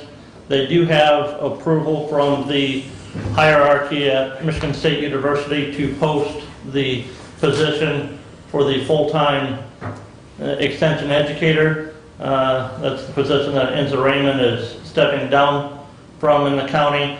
He was not sure if that would go out tomorrow or on the 5th of May, but that will be going out to the public for posting. You already heard from Julie this morning that AAA Area Agency on Aging has completed their audit for last fiscal year. I did see a slight increase in their fund balance numbers there, and even since the audit, they applied for and qualified for the PPP loan, the initial PPP loan. At the time the audit was done, that loan was still on the books, but they have now gotten their forgiveness completed and granted on that loan, so that's going to be even more beneficial to their agency on aging as they continue to help and work with the elder citizens in the county. One of the things that came up, and I haven't had a chance to talk to Rebecca Burns about this yet at our area agency on aging meeting, is still they're seeing a need for elderly individuals who are homebound who want a COVID vaccine. And I know that through the Branch Hills of St. Joseph Health Department, they've purchased a van and we just approved that nurse, they've hired the nurse and we've approved the vehicle use policy. So the Branch Hills of St. Joseph Health Department now does have a mobile van that they can take out to do some mobile clinics with now. They've got that staffed, and they're still waiting on the Secretary of State for the license. Yes. So, but we're getting some help with from Senator Shirkey's office to get that finalized so that they can get that van out to go and do some of those remote mobile vaccination services or other clinics throughout our county. So we've got a senior center board meeting this afternoon. They are open still on Thursdays and Fridays this week for their congregate meal setting, and that is by appointment, and I do believe it's an 11:30 and a 12:15 appointment at the senior center, but then they're opening up on Monday for all 5 days a week for their congregate meal in-house serving. So That is the only thing that I have at this time. Does anybody have any questions? I will say, on the radio this morning, I heard that exact ad, so they're getting their message out to the public, so I heard that on the way in this morning, I thought that was a good thing. Just to follow up to your in-home vaccination, from our county medical control, we did adopt a protocol that does allow for both paramedics and advanced EMTs to administer the COVID vaccine. So that resource is available, that anyone operating with it would only be in Hillsdale County, obviously, unless Branch or St. Joe has adopted a similar protocol. But that does create an additional resource available. So if the health department does need some additional staffing to help with that, the people that are licensed at those two levels are able to administer the COVID vaccines. And I think, was that Branch County or St. Joe County where that event was going on, that the health department was invited to come set a tent up? That was St. Joe. St. Joe County. At park dedication this upcoming Saturday, they were gonna set up a tent and do vaccinations at that park grand opening. So there are events going on, and that even the health department is participating in those. And I can't think of the gentleman's name, but if there is any medical personnel, I'll say, that are willing to assist at some of the clinics, they're constantly needing volunteers to help at the clinics as far as giving shots. So they can certainly reach out if you know of someone or someone asks you. If you have a contact for that, I can will get it to you, because pass it along. Shelley's got it, I'll pass it along to you. So, and I'll pass it along to Lauren, and then she can drive it out to all the EMS agencies in the county. Okay. Yeah, because Shelley, that's been her bailiwick.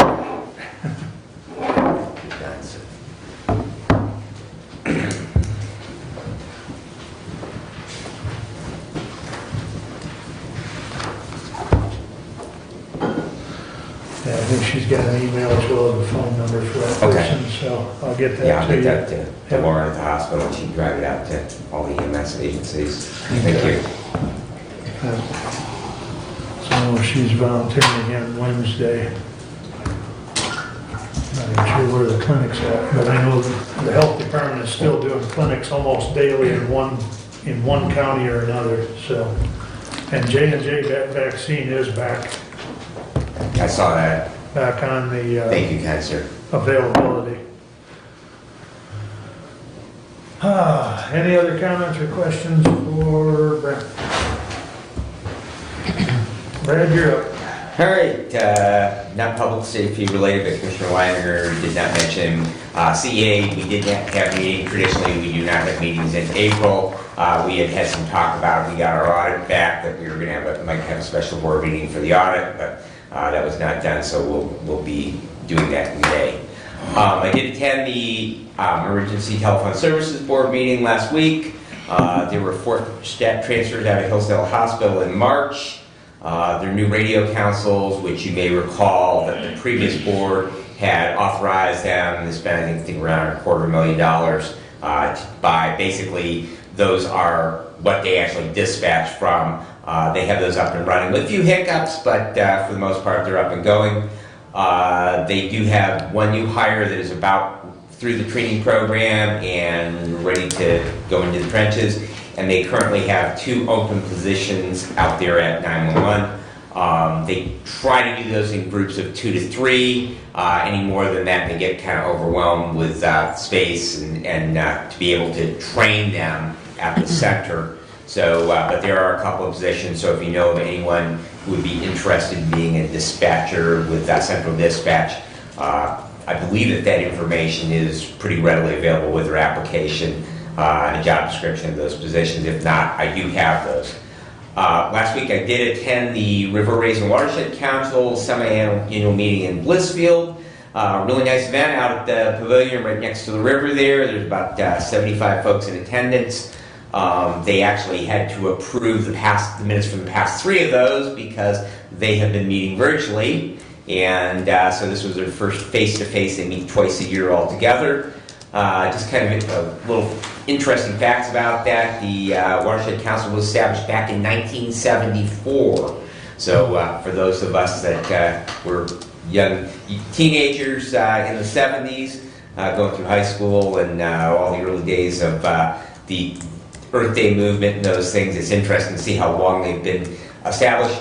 And also, the headwaters of the Raisin River are actually come out of Lombard Lake, which there's this little state game area on up in Somerset Township. So actually, the headwaters are in your district, Commissioner Weiner.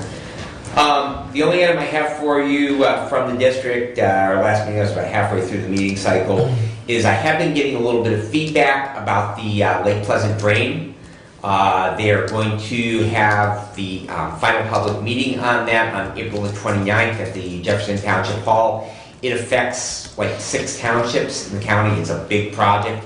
One gentleman that contacted me, he potentially has a drain assessment of about $8,000 on 3 parcels of property.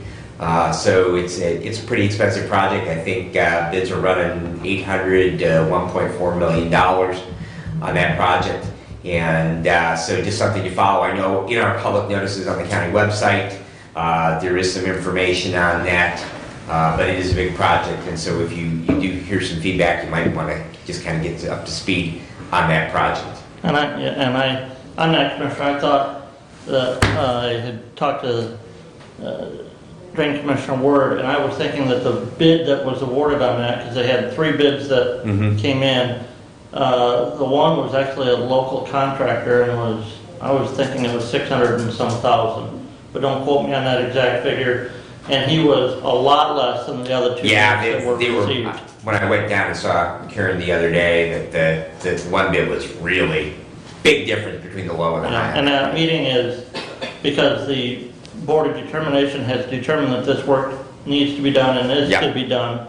So the meeting is just to go over that apportionment percentage that will be applied to each parcel based on their encompassed proximity to that drain. Right. But that apportionment can be spread out over multiple years. It's not a single year assessment. Right. Unless they choose to pay it in a single year, and I do believe that'll save them, the property owner, some money over time as opposed to paying it over a 10 or 20 year assessment.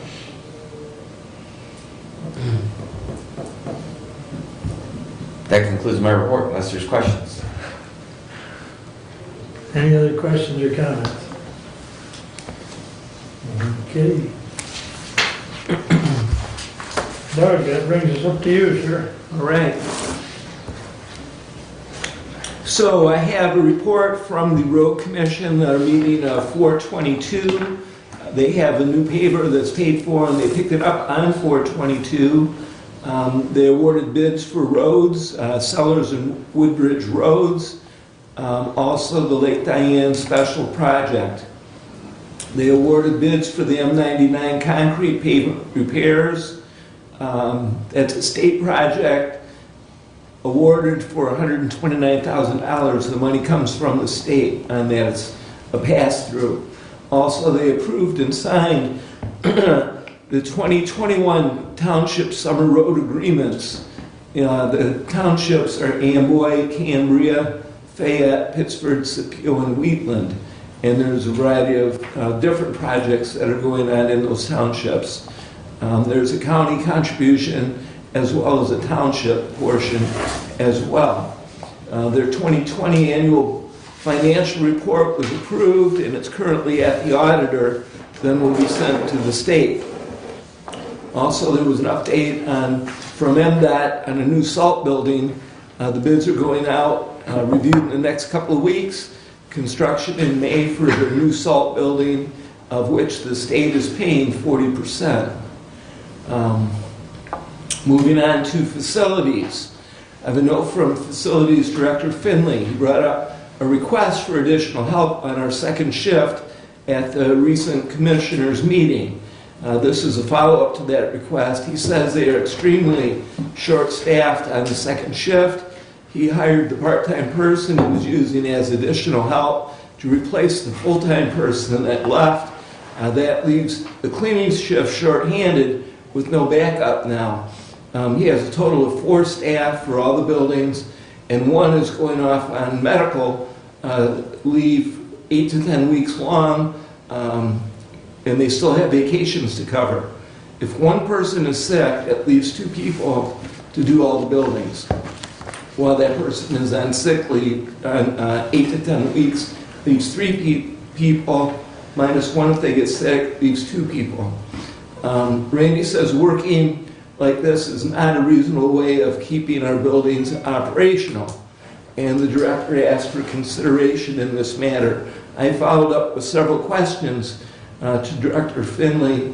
One is the rate of pay, and he came back with the rate is $12.45 to $14.25 per hour.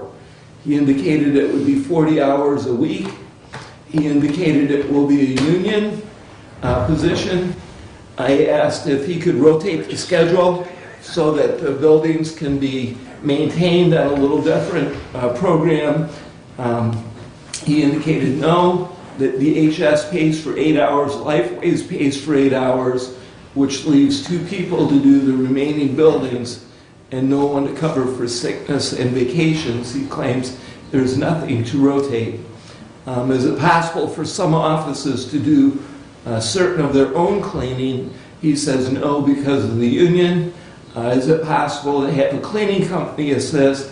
He says no due to the union. Now I did talk to, I outreached 4 cleaning company possibilities, one of which I've gotten back with, and if we did a bid package, they would be interested in having a bid package. So, Who cleans, did you find out, when you and I talked, did you find out who cleans Hillsdale City Hall? I've not heard back from City Manager Mackey yet. Okay. He indicated that he would let me know, but as of right now, he has not got back to me yet Okay. on that. Well, one of the things Doug and I talked about when he brought this to my attention, because, I know we've talked about it in the past, Commissioner Caswell brought it up, is do we privatize that? And if so, do we put it out for bids and at least test the water? And so hence the discussion that Doug and I had, and so he's made some inquiries. I think it's prudent that we at least look at it and explore it. Now, we'll get pushback from the union, but I do know that if we can find something that's maybe better, maybe cheaper, we may, we'll definitely have to look at it, but, there's nothing that says we can't look. Already Leanne's probably gonna be calling me, but we can look. Right, I made no promises. The discussion I had with the company that is interested, we left it right at that. Yeah. That if we had a bid package, she would be interested in receiving the bid. Now, I've not gotten back with from others, but I will pursue that a little bit if you think so. Well, I guess consensus-wise, does the board want Doug to work with Randy to put out a bid package and at least look at the bids and take it to that next step? Because really, at this point, it's just all discussion. But do we want to formally put out a bid package? So, just to help me understand, Doug, is it that he has an open position that he's unable to fill, or is it that he just feels that he does not have enough staffing to clean all of the areas that we're obligated to clean? So he's got 4 right now, so his staffing level is what he has had in recent past, okay? Not the historical past, but the recent past. His concern right now is that there's no one, if in case of sickness, the 4 becomes 3, it diminishes the cleaning capacity in some fashion, okay? With one of his staff that will be under medical leave for 8 to 10 weeks, it's a knee surgery. So one is going to be, one of the 4 will be dropped for 8 to 10 weeks. And that, in the case of sickness, leaves 2. Randy's very concerned about that. It's not, that aspect of it isn't a today decision, but that 8 to 10 weeks is looming soon. And that janitorial is second shift, right? Yes. Right. How many does he have on first shift? I think there's 3 right now. Not on first. Not No, cleaning. janitorial. His first shift is the maintenance. The second shift is the cleaning crew. Right.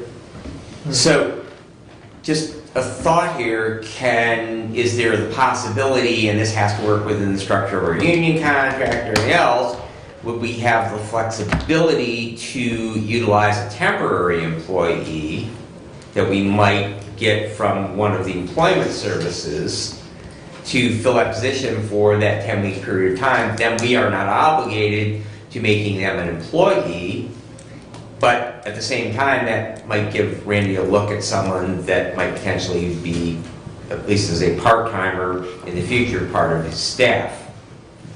Can I ask? Absolutely.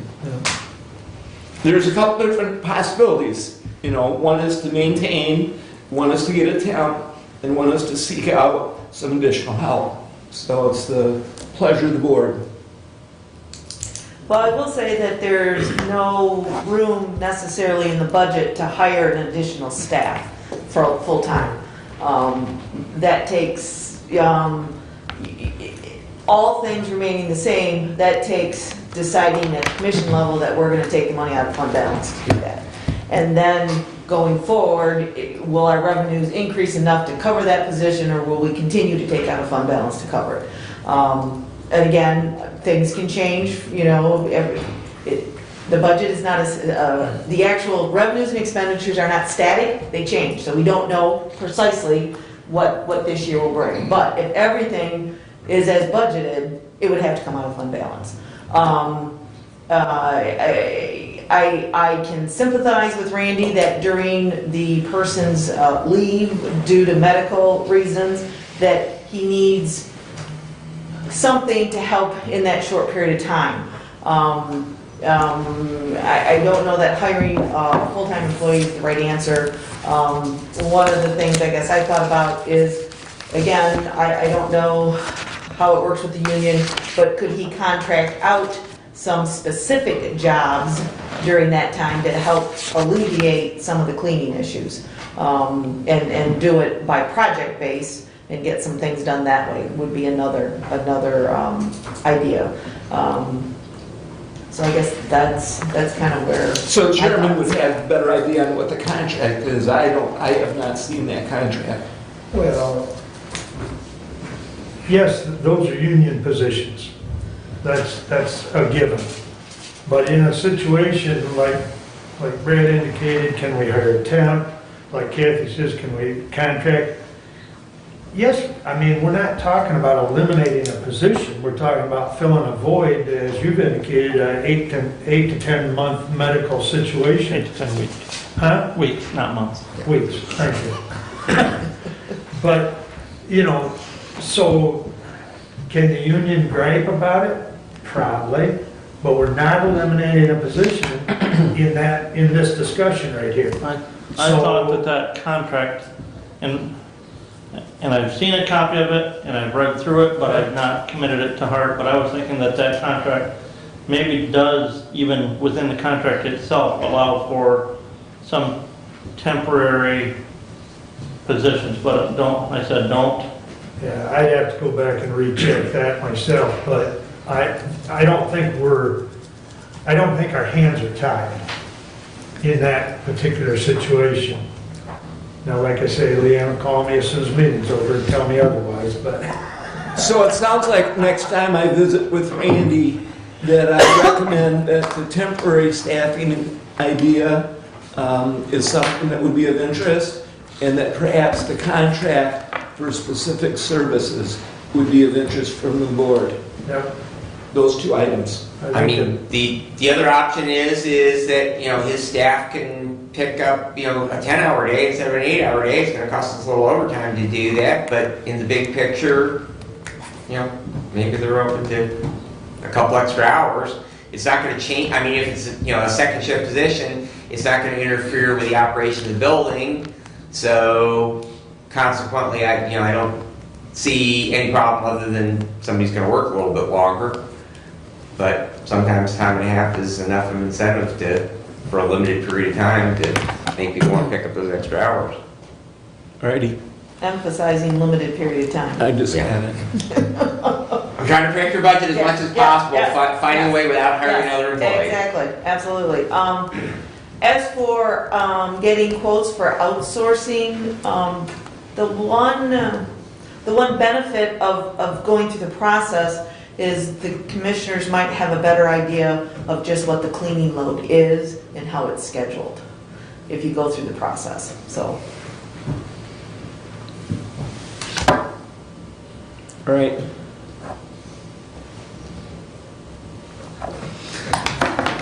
Gary, I have more.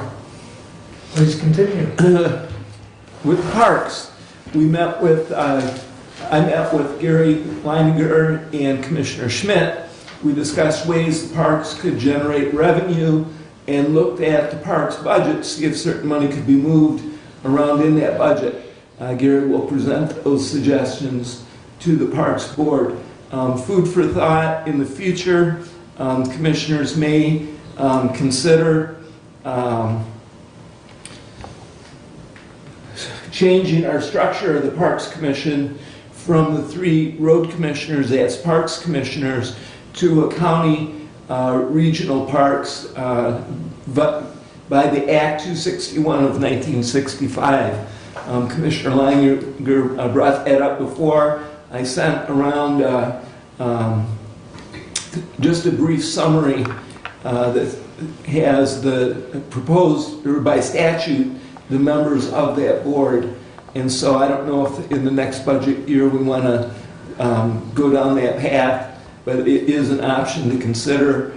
It's we currently are in a 1905 Act, 1965 Act might be more appropriate for our time in our community. I don't know that, but I do mention it. The judges, we had a meeting that was scheduled for April 22nd. That meeting was rescheduled for May 14th because all judges could not be present. So we will be having that meeting on April 22nd.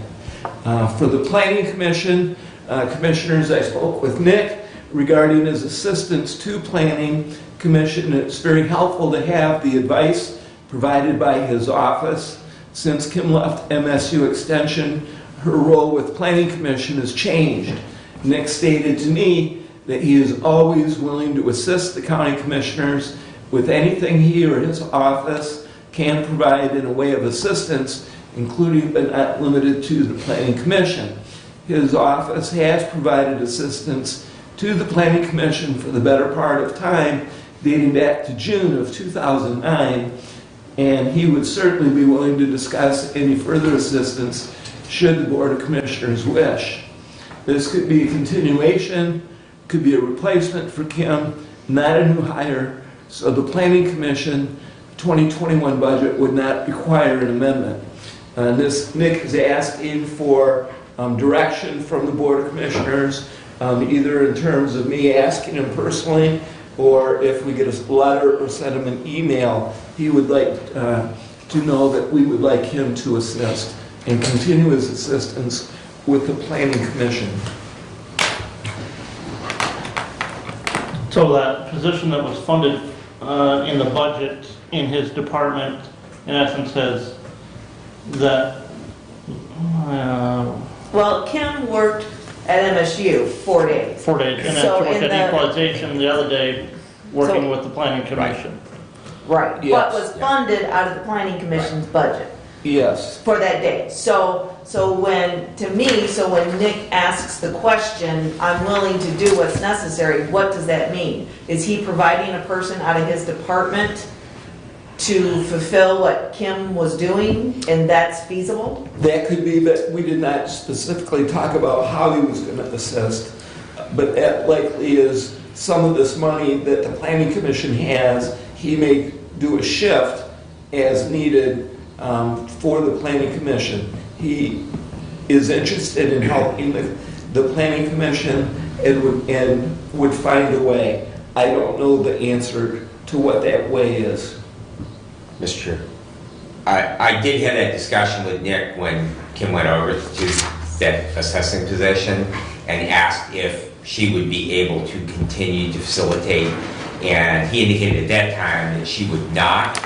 So there may be the flexibility to, within his office and then allocate that we would pay for that. But my read on that, just from that conversation, was that that was not the case. I also did have a sidebar discussion with Laura Miller, who is the other person who works at MSU Extension. She serves on the Woodbridge Township Board of Review. I appointed her to that position when I was supervisor there. So she was in my community, and so I did have a discussion with her. If she would be interested in the additional hours, such as Kim had, and she said no, that she was not interested in those additional hours. So I know that resource. Now it's possible, as part of that hiring with that position that you spoke of at MSUE, that would replace Kim Jackson, it's possible as part of that hiring process. So, but it kind of comes back to that, the history of that help to the Planning Commission. It actually used to be covered by the Secretary of the Board of Commissioners. And of course that position is, long gone away. So the discussion I had with Nick, Mr. Commissioner, was on last Thursday, I believe, after we had a GIS demonstration. I came over and spoke with him, and so he indicated at that time, as recently as last week, that he would be interested in continuing. Okay. So, that would be ideal.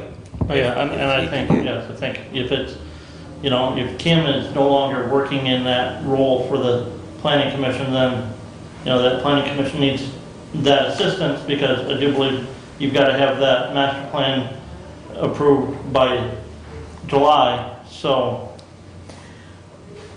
If I may, so my question would be, if Nick says he wants to be involved, is he really, and this is the clarification we need, is he really saying that, hey, I want that day assigned to somebody and they can come over and help us in equalization and do the planning commission?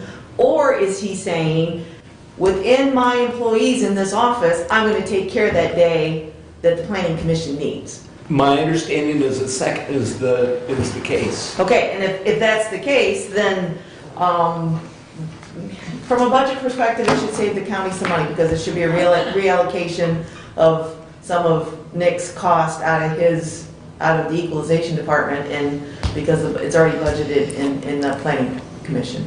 So, and I'm not opposed to that, as long as he has the staffing that will adequately cover that. Yeah, he told me that it's seasonal for him, how busy everyone is in that office, and that he can fit time. Okay. He indicated that he wanted to. He indicated that I needed to ask him. Okay. So I guess, do we need a motion to ask him, or Let it's me just know by what you want. consensus? No. I think we just need to let Doug know that. Okay, I'm good with it. I'm good. I think we need clarity on, Couple things. yeah. And the biggest thing is we're not gonna know until you talk to Nick and get the clarity. Yes. So, I'll follow up. okay. And then the last is the Webex discussion. Certain discussion has been to resume Webex for our meetings. IT is using Webex for other departments. We just need to ask IT to resume. I think it's a good thing to have. It enhances our outreach to our citizens. And if it's all just a simple question of asking David, then I think we should. So. Well, I agree. I think, great opportunity to allow the citizens to participate in civics and in government. Whether they come in person, they can, or if they want to participate via WebEx, And if any of us would be on active military duty, which I don't anticipate that happening anytime soon, or having medical condition yet this year, that would preclude us from being able to participate in person in a meeting, we would need to have that capability anyways, because the Open Meetings Act does allow yet this year anybody with a medical condition that precludes them from being able to participate in person, who's on a board, to participate via remote means, then we need that capability. And I just think if we've got it, there's no additional cost to the county for those licensing fees. I think we should continue to offer virtual hybrid meetings to the citizens of the county to participate. You'll make the motion, I'll support it. I move to offer hybrid meetings via Webex for Hillsdale County residents to participate in county meetings. And if I just might, to make it cleaner, that in compliance with the Michigan Open Meetings Act. Yeah. Thank you, and I will support that.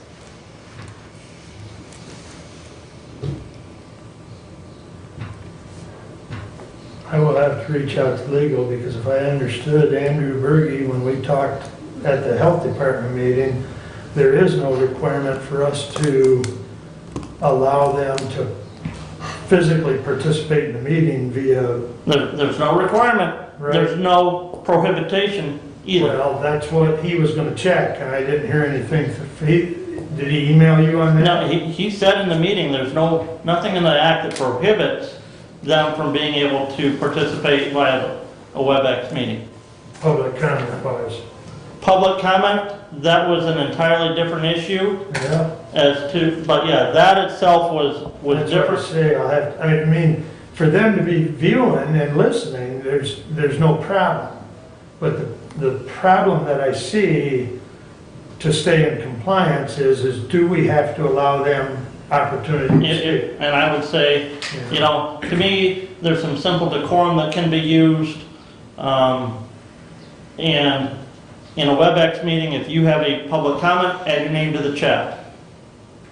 When it's time for public comment, we'll go down through the chat list and we'll call on those as they enter their name in the chat for public comment. That way you don't get everybody trying to speak at the same time. Assuming this motion passes, I will reach out to legal to make sure we've got an opinion on how to handle that. Just so that we stay within the letter of the law, because I know you want to stay within the letter of the law. No, we don't. So, is there further discussion on the motion? Everybody understands what we're voting on? All in favor, signify by saying aye. Aye. Opposed, same sign. If I heard everybody right, it passed 5-0. Unless I'm wrong. Okay. Anything else? Commissioner. You mentioned briefly the GIS presentation, and I took the opportunity to sit in on that with Doug, because I know Kathy's on the facilities committee and chair of the budget, but she hadn't answered that invitation, so I did take that opportunity to sit in on that.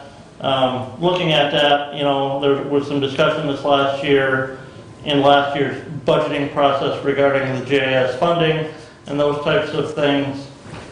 And the GIS system that we currently offer is substantially less than what we offered a year and a half ago, or 2 years ago, because of some changes in that server issues. And the presentation that we had was a very nice system, utilized currently only in one county in Michigan, but Fulton County, Ohio uses the system, and very detailed and up-to-date system, and potential there, I think, for the GIS system and the equalization department through that with some subscription access to maybe offset the cost of the implementation of that system. And we have a follow-up meeting in, I think, a week. Next week, Wednesday. Yeah, a week, and the proposal has been brought. We will ask questions on the proposal. We've been presented with the good, better, best pricing scenario with different features at each level, and the potential, I think, to enhance our program and really be a great outreach to those that are looking our way from out of our area. This GIS system will be a boost, terrific boost. But we will find the numbers soon. Meeting with the judges. The judge reached out to me, she'd like me to attend, seeing how I've got some history on this project. Okay, so that impacts, we'll have 3 commissioners present, and we need to have an open meeting. Well, either that, or if Kathy doesn't mind stepping away from that one, that's up to you. We can post it as an open meeting, or... Let's post it. That's your call. What's Let's the post date? it. It is May 14 at 3:30 in the Circuit Court conference room. May 14th at 3:30? Yes. Jury. You mean the jury room? Just, No, it's is it? I bet it is. Yeah, it's the jury room. Yeah. Jury room, okay. Okay, just so and you what is the understand, if purpose you're of the posting it, meeting? then it becomes a meeting of the Board of Commissioners. Yep, Right. So, and it's a special meeting for the purpose of what? Discussing floor plan in the historic court building Mhm. with 3 judges, district, circuit, and probate.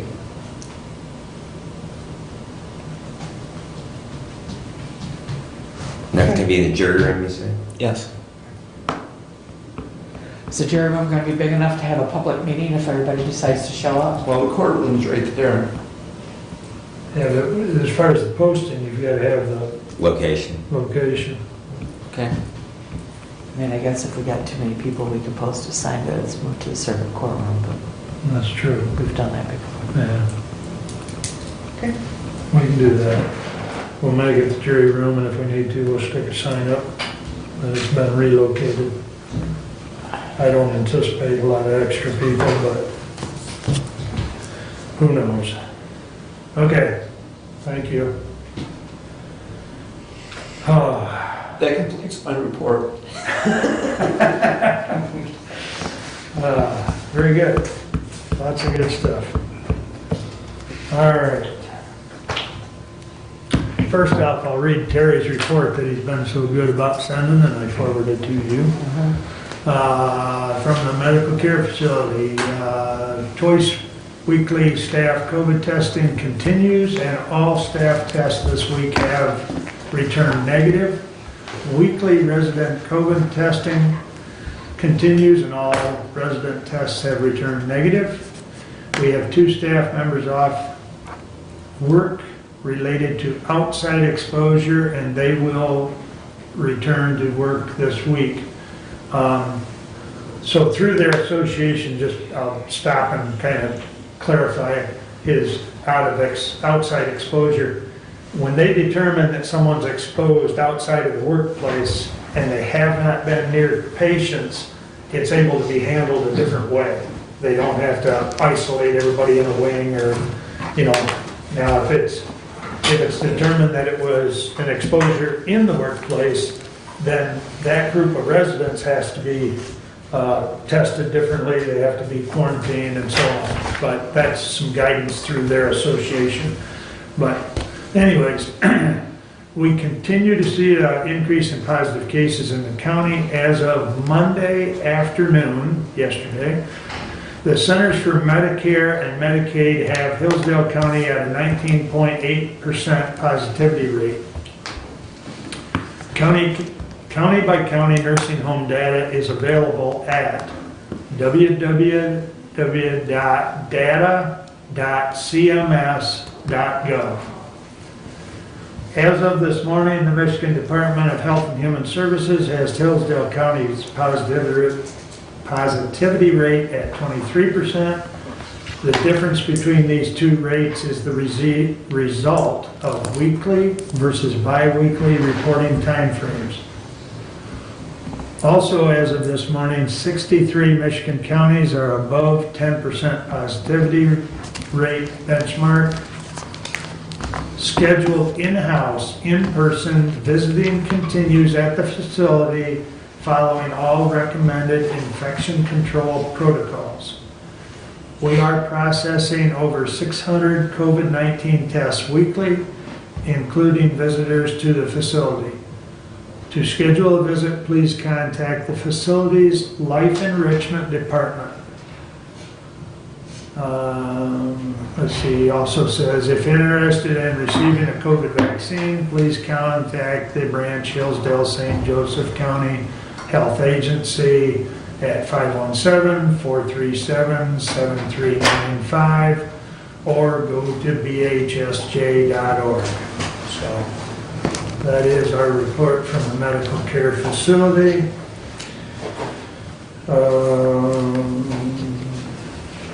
DHS meeting last week. Unfortunately, we've seen an uptick in foster care cases. They are still working for the most part remotely. The DHS office is closed to the public except by appointment, and those appointments are on a limited basis depending on the situation. And the expected, I didn't write it down, but if I remember correctly, Laura said that their expected date of opening now is sometime in July. So, the total number of foster care cases from this same time in 2020 is up 30. We are currently at 124 children in foster care. So,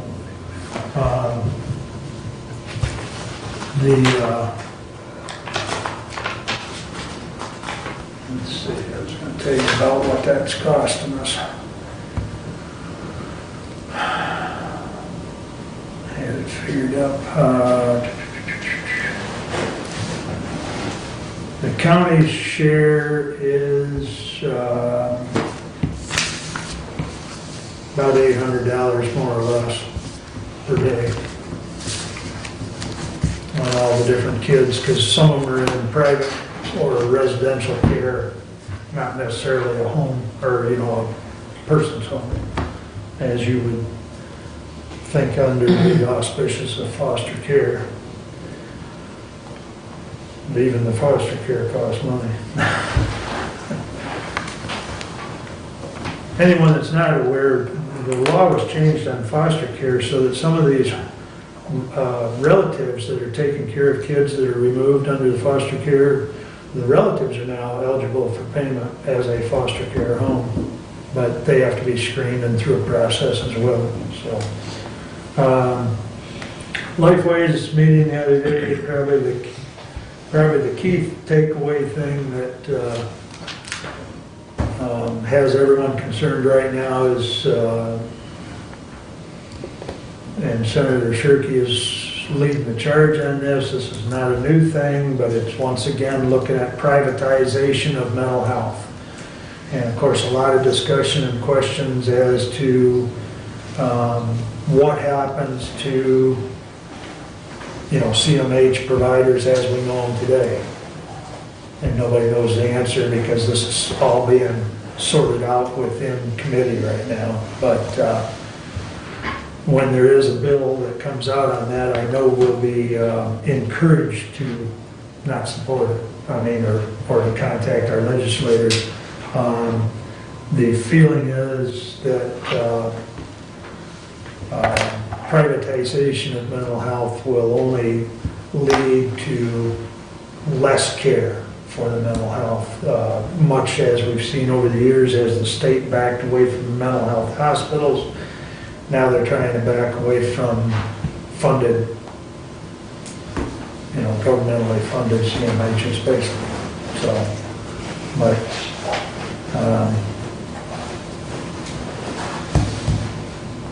much like a few years ago, we hope it doesn't, because this isn't the first time that Lansing's looked at it, because it looks at it, they look at it from a cost perspective only. They don't look at it as the evidence-based success rate of dealing with the mental. So, and you can't look at any health issue from a monetary number only.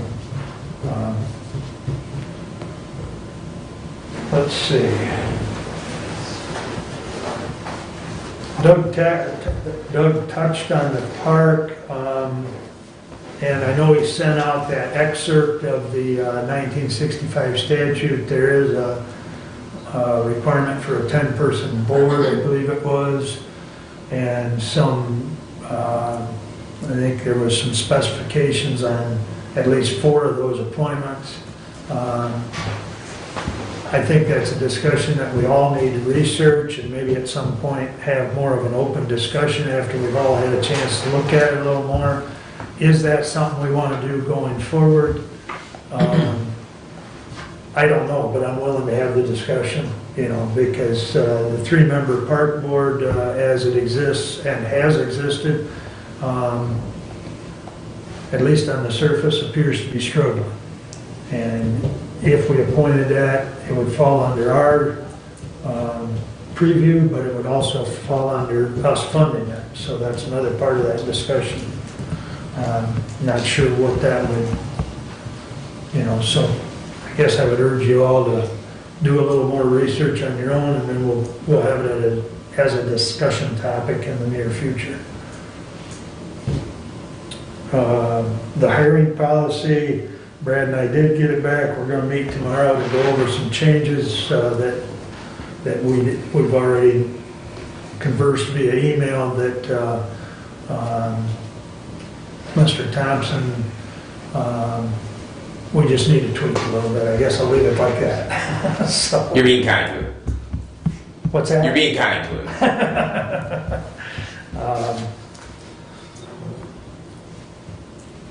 Well, he did a good job. And I think you even said in your email, he did a good He job. did.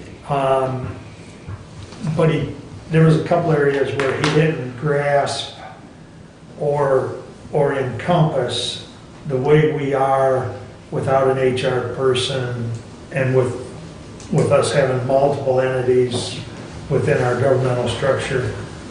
It was written more from maybe a city perspective. So we just got to do a little tweaking, and we're going to try and work through that tomorrow, and with any luck, that'll be in front of you all at the next meeting, which I think we're that close. Yeah. So,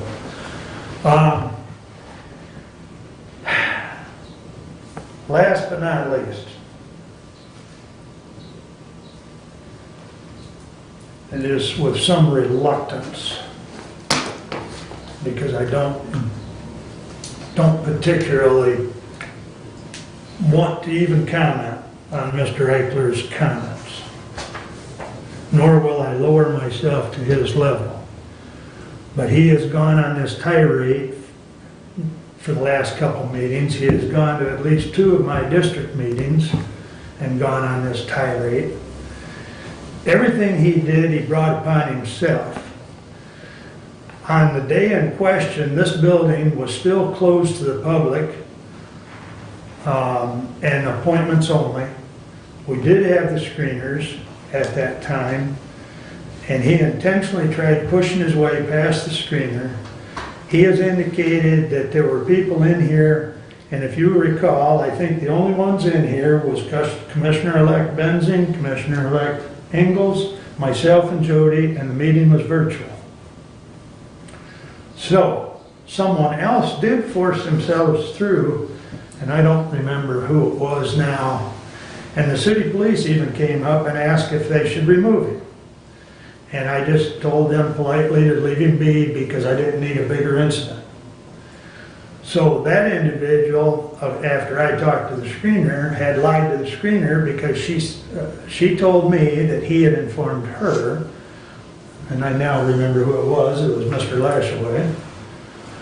He had told her that he was a commissioner and he was going up to the meeting. So I'm not going to get into this again, and if Bob steps up there again in view of violating the Open Meetings Act, I'm going to ask him politely to sit down because I've had enough. And I don't need to be, he's had his say on it. I am reluctant to say anything, but I felt I needed to clarify a few things that he persists on giving his side. So with that said, I'm done. If there's any questions for me, I'll be happy to answer them. I have a question for you. Please. I had a local contractor approach me. Evidently, at some point, there has been a fee schedule amendment at the health department where the health department now is requiring anytime a structure, an addition to an existing structure, i.e. a deck would be a good example, a pergola, anything like that that is outside of the existing structure, in addition to pulling a building permit, that you have to pull a $90 permit from the health department, and the building inspection department will not issue a building permit until they have this permit from the health department. I'm just curious when that policy was adopted. Do you know what the permit is? It basically what the problem is evidently somebody built a deck and they put a hose down through the drain field. So the health department now, even though that we have maps of drain fields, and you'd think that a homeowner goes back to where does government regulation go, that you wouldn't want to put a post in the middle of your drain field. Evidently that was the impetus. And whether it happened in Hillsdale County or Branch County or St. Joseph County, but somewhere within the district, or possibly it was a state issue, and the local health department adopted it. But that basically, the idea is anything that is outside of the existing structure that you have to get permission from the health department to put a deck post in. Mark, I'll follow up with Marty to see what that permit is from the health department. Okay, if you want to do that, the other one to talk to would be Paul at the health department. I am unaware of any permit from the health department other than on lake property, because that's been long standing. Right. Because you're changing the footprint of that structure on that lake lot. Right. And those have been probably in play for at least 10 years. But as far as another, a resident away from a lake, I'm not. And I'm just saying, this is what was reported to me by a contractor, and so that's why I'm asking for a clarification of when this was adopted. Yeah, if you want to follow up on that, because like I say, if Marty can't tell you, certainly Paul and Andrea can tell you at the health department. Because Paul is he oversees EH for all three counties. Okay. So, but, yeah, good question. But the parcel you're talking about, was it on a lake or no? He said this is for any parcel. Oh, okay. Anytime you build a structure that is outside of the existing footprint that is already there, Okay. that you have to have it, and Marty will not issue a building permit for that new structure until they have the $90 permit from the health department. It's got to be new. We've did it back. Okay. That's a new one on me, because I thought it was only a lake. Yeah, because Okay. I would tell you it's not been since January. You didn't get a building permit. It wasn't an ag deck. No. I've not seen a proposal to change any fee structures at the health department since January. Right, and that's why I directed my question Yeah. to Commissioner Wiley rather than yourself, Commissioner. Yeah, like I say, the only one I was aware of is on lakefront property. Okay. So that's, that may have maybe something that came about via the state too, but I don't recall it. I do know that at our last meeting, we postponed the licensing fees for the restaurant Yeah, until August 1st, without penalty. Very good. So, Thank you.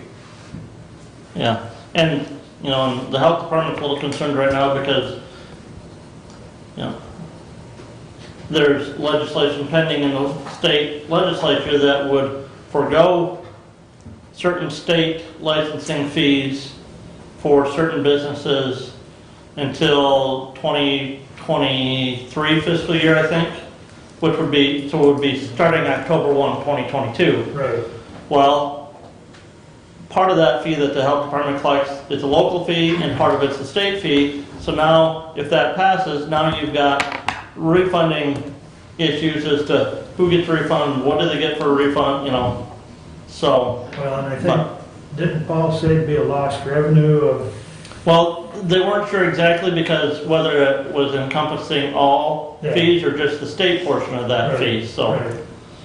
Yeah, so there could potentially be a shortfall in the budgeting of the health department based on whatever that legislation or whatever it comes down to. But yeah, there's been some discussion of trying to help out small business, but restaurants in particular, so. Because they're impacted. And They're last year we postponing them. extended, excuse me, Ken. That's all right. Last year we extended the licensing for restaurants without any penalty as well. And so we're basically doing the same thing we did a year In ago. essence, their license fees are due, but there's no penalty Right. If they don't. if they pay by August 1st. Right, right. Go Questions ahead, answered. I just want to verify the August 1st. Yeah. Yeah. And I would venture to say that probably Paul or the EH folks would work with somebody as long as they say, hey, we can't do it until, September or October. I'll leave that to them, but I'm just saying, communication is always a better tool than to avoid them. So if anybody out there in TV land is wondering, a phone call might buy you an extra day or two or whatever, because I know restaurants in particular are definitely hurting on cash flow, so. Anything else? And I believe that brings us up to public comment. Roy? Yes, sir, thank you. Roy Bodinas, Ransom Township. Doug, I'm glad you got started here on this park situation. What is the actual name of that park where they have the building that they rent over there by the rearing ponds? I don't know what is Emery? it? Lewis Emery Park. Lewis Emery, that's it, yeah. Yeah. I think what we have to do is really concentrate on getting that through and in a hurry for the rental season here. Otherwise, we're going to lose the rental this year again, same as last year. And it's got to be, you're having half the amount of people, so you cut the fee in half. Simple. There's no big deal there. And you have the graduations, the birthdays, anniversaries, any kind of small gathering, these people are looking for this. And I can tell you, I know that for a fact from working with the American Legion, that people are looking to do this. And going with this 10-member board or how many ever and getting it out of the road commission is a great idea. Or having someone from there on that board, because they're just too busy. Look at the roads. So we'll put your name down as a member of that 10-member board? Certainly. Thanks, Roy, I appreciate it. And then advertise on the website. You can do that now to get the people to know what's out there, what's available. Thank you. So the parks are accepting reservations for the community center. That is active right now, and they have several, I think the number I heard was 24 reserved at this point. Wonderful. So on going into the summer. So that facility is available. Good. Okay, thanks, Roy. Sure. Jim, anything? You took lots of notes. Silence. Steph, anything for us? I think that's it for the public. Thank you all for coming. See Laura and Doug departed. Additional business, Brad? Just a couple of things. I will have a resolution for us on the special assessments for the drains. I've been working with Nick. We've got some language together on that. And so he was a little busy this week to finish up on that with me, but I will have that coming back. With that list, we did have about a one-page, and about half of them were tax-exempt veterans that had drain assessments. And so basically what we'll be doing is we'll be creating a county policy every year after the 1st of May that equalization will generate a list, and then that, so that we will be able to identify who those people are. A copy of that list will come to the Board of Commissioners, to the Treasurer's Office, and to the Veterans Affairs Office. And so that way, just historically, the reason why we want to do this is we've identified a potential problem right now with those special assessments, but at some point, none of us will be here, and we just want to make sure that we create something that will be ongoing, so when we're gone, that this continues to happen.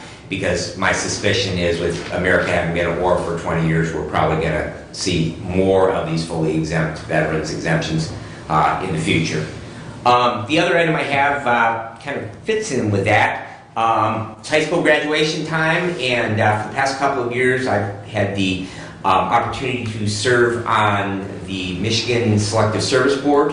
I represent Hillsdale County on that. And just wanted to do my due diligence as a member of that board to remind anyone who has an 18-year-old child, male, because we still have not had equal opportunity in the Selective Service Act. So if they are 18 years old and between 18 and 25, they are male, they are required to register for Selective Service or the draft. Federal student loans are contingent on that. There's a lot of employment with various governmental agencies that are contingent on that. So I would like to remind you that if you know anyone, it's pretty simple. It takes a couple minutes. You can go online and do that and get them registered for a draft. Hopefully we'll never have one of those again. Thank you. Kathy? I'm good, thank you. Brent? A couple of things. Number one is going through my township meetings this month. We've got two of my townships that are looking at spending some money and building new township buildings. Interesting to see that, you know, townships that have been in historical places for a long time are looking at this opportunity to say maybe it's time we upgrade and modernize and add actually restrooms inside our facilities. So I know exactly which shoe you're talking about. so and you know, so glad to see that they're looking at that and looking at the long-term viability of their townships. The other thing, one of my townships is presenting a $2.5 million levy proposal to the residents for fire department this August. They see the long-term need of the fire department. They see those capital assets that have been in place for a long time nearing the end of their lifespan, and so they're going to the residents of that township looking for the support of the residents to modernize and upgrade that equipment. And lastly, I wore blue jeans today. It's not the 28th of April, but our meeting's today on the 27th. Tomorrow, April 28th, is Domestic Harmony's Denim Day, encouraging individuals to wear blue jeans and denim to work in a way to bring awareness to sexual violence. So I decided that since our meeting today, I'm going to wear denim today in support of domestic harmony. Thank you, and I and Doug have got you covered. It's a quorum. Yeah. Additional business, Doug? I didn't save anything, I used it. Okay, I'm all set, thank you. very good. Brad and Brent, Community Action Agency. As I mentioned last time, the gentleman in Jonesville, the hotel owner, he did get his check, he called me, he was very appreciative, and he's still willing to work with us on homeless. So I encourage you to push That's the Community one. Action Agency to continue some sort of program for the homeless. So, because he's willing to work with us on it, so. And I guess I'll share with you, just so everybody knows, we got a filing notice. I'm not sure why the county got it, other than just notification. Frontier Communications has declared Chapter 11. So, and with that, What, they had been in they had been in bankruptcy for a I while. think it was, yeah, I think it was 13 or something. It was a reorganizational, but now. Now they're in Chapter- 11. Yeah, so, yeah, they weren't progressive, they didn't keep up. So, all right, with that said, we're adjourned, thank you all.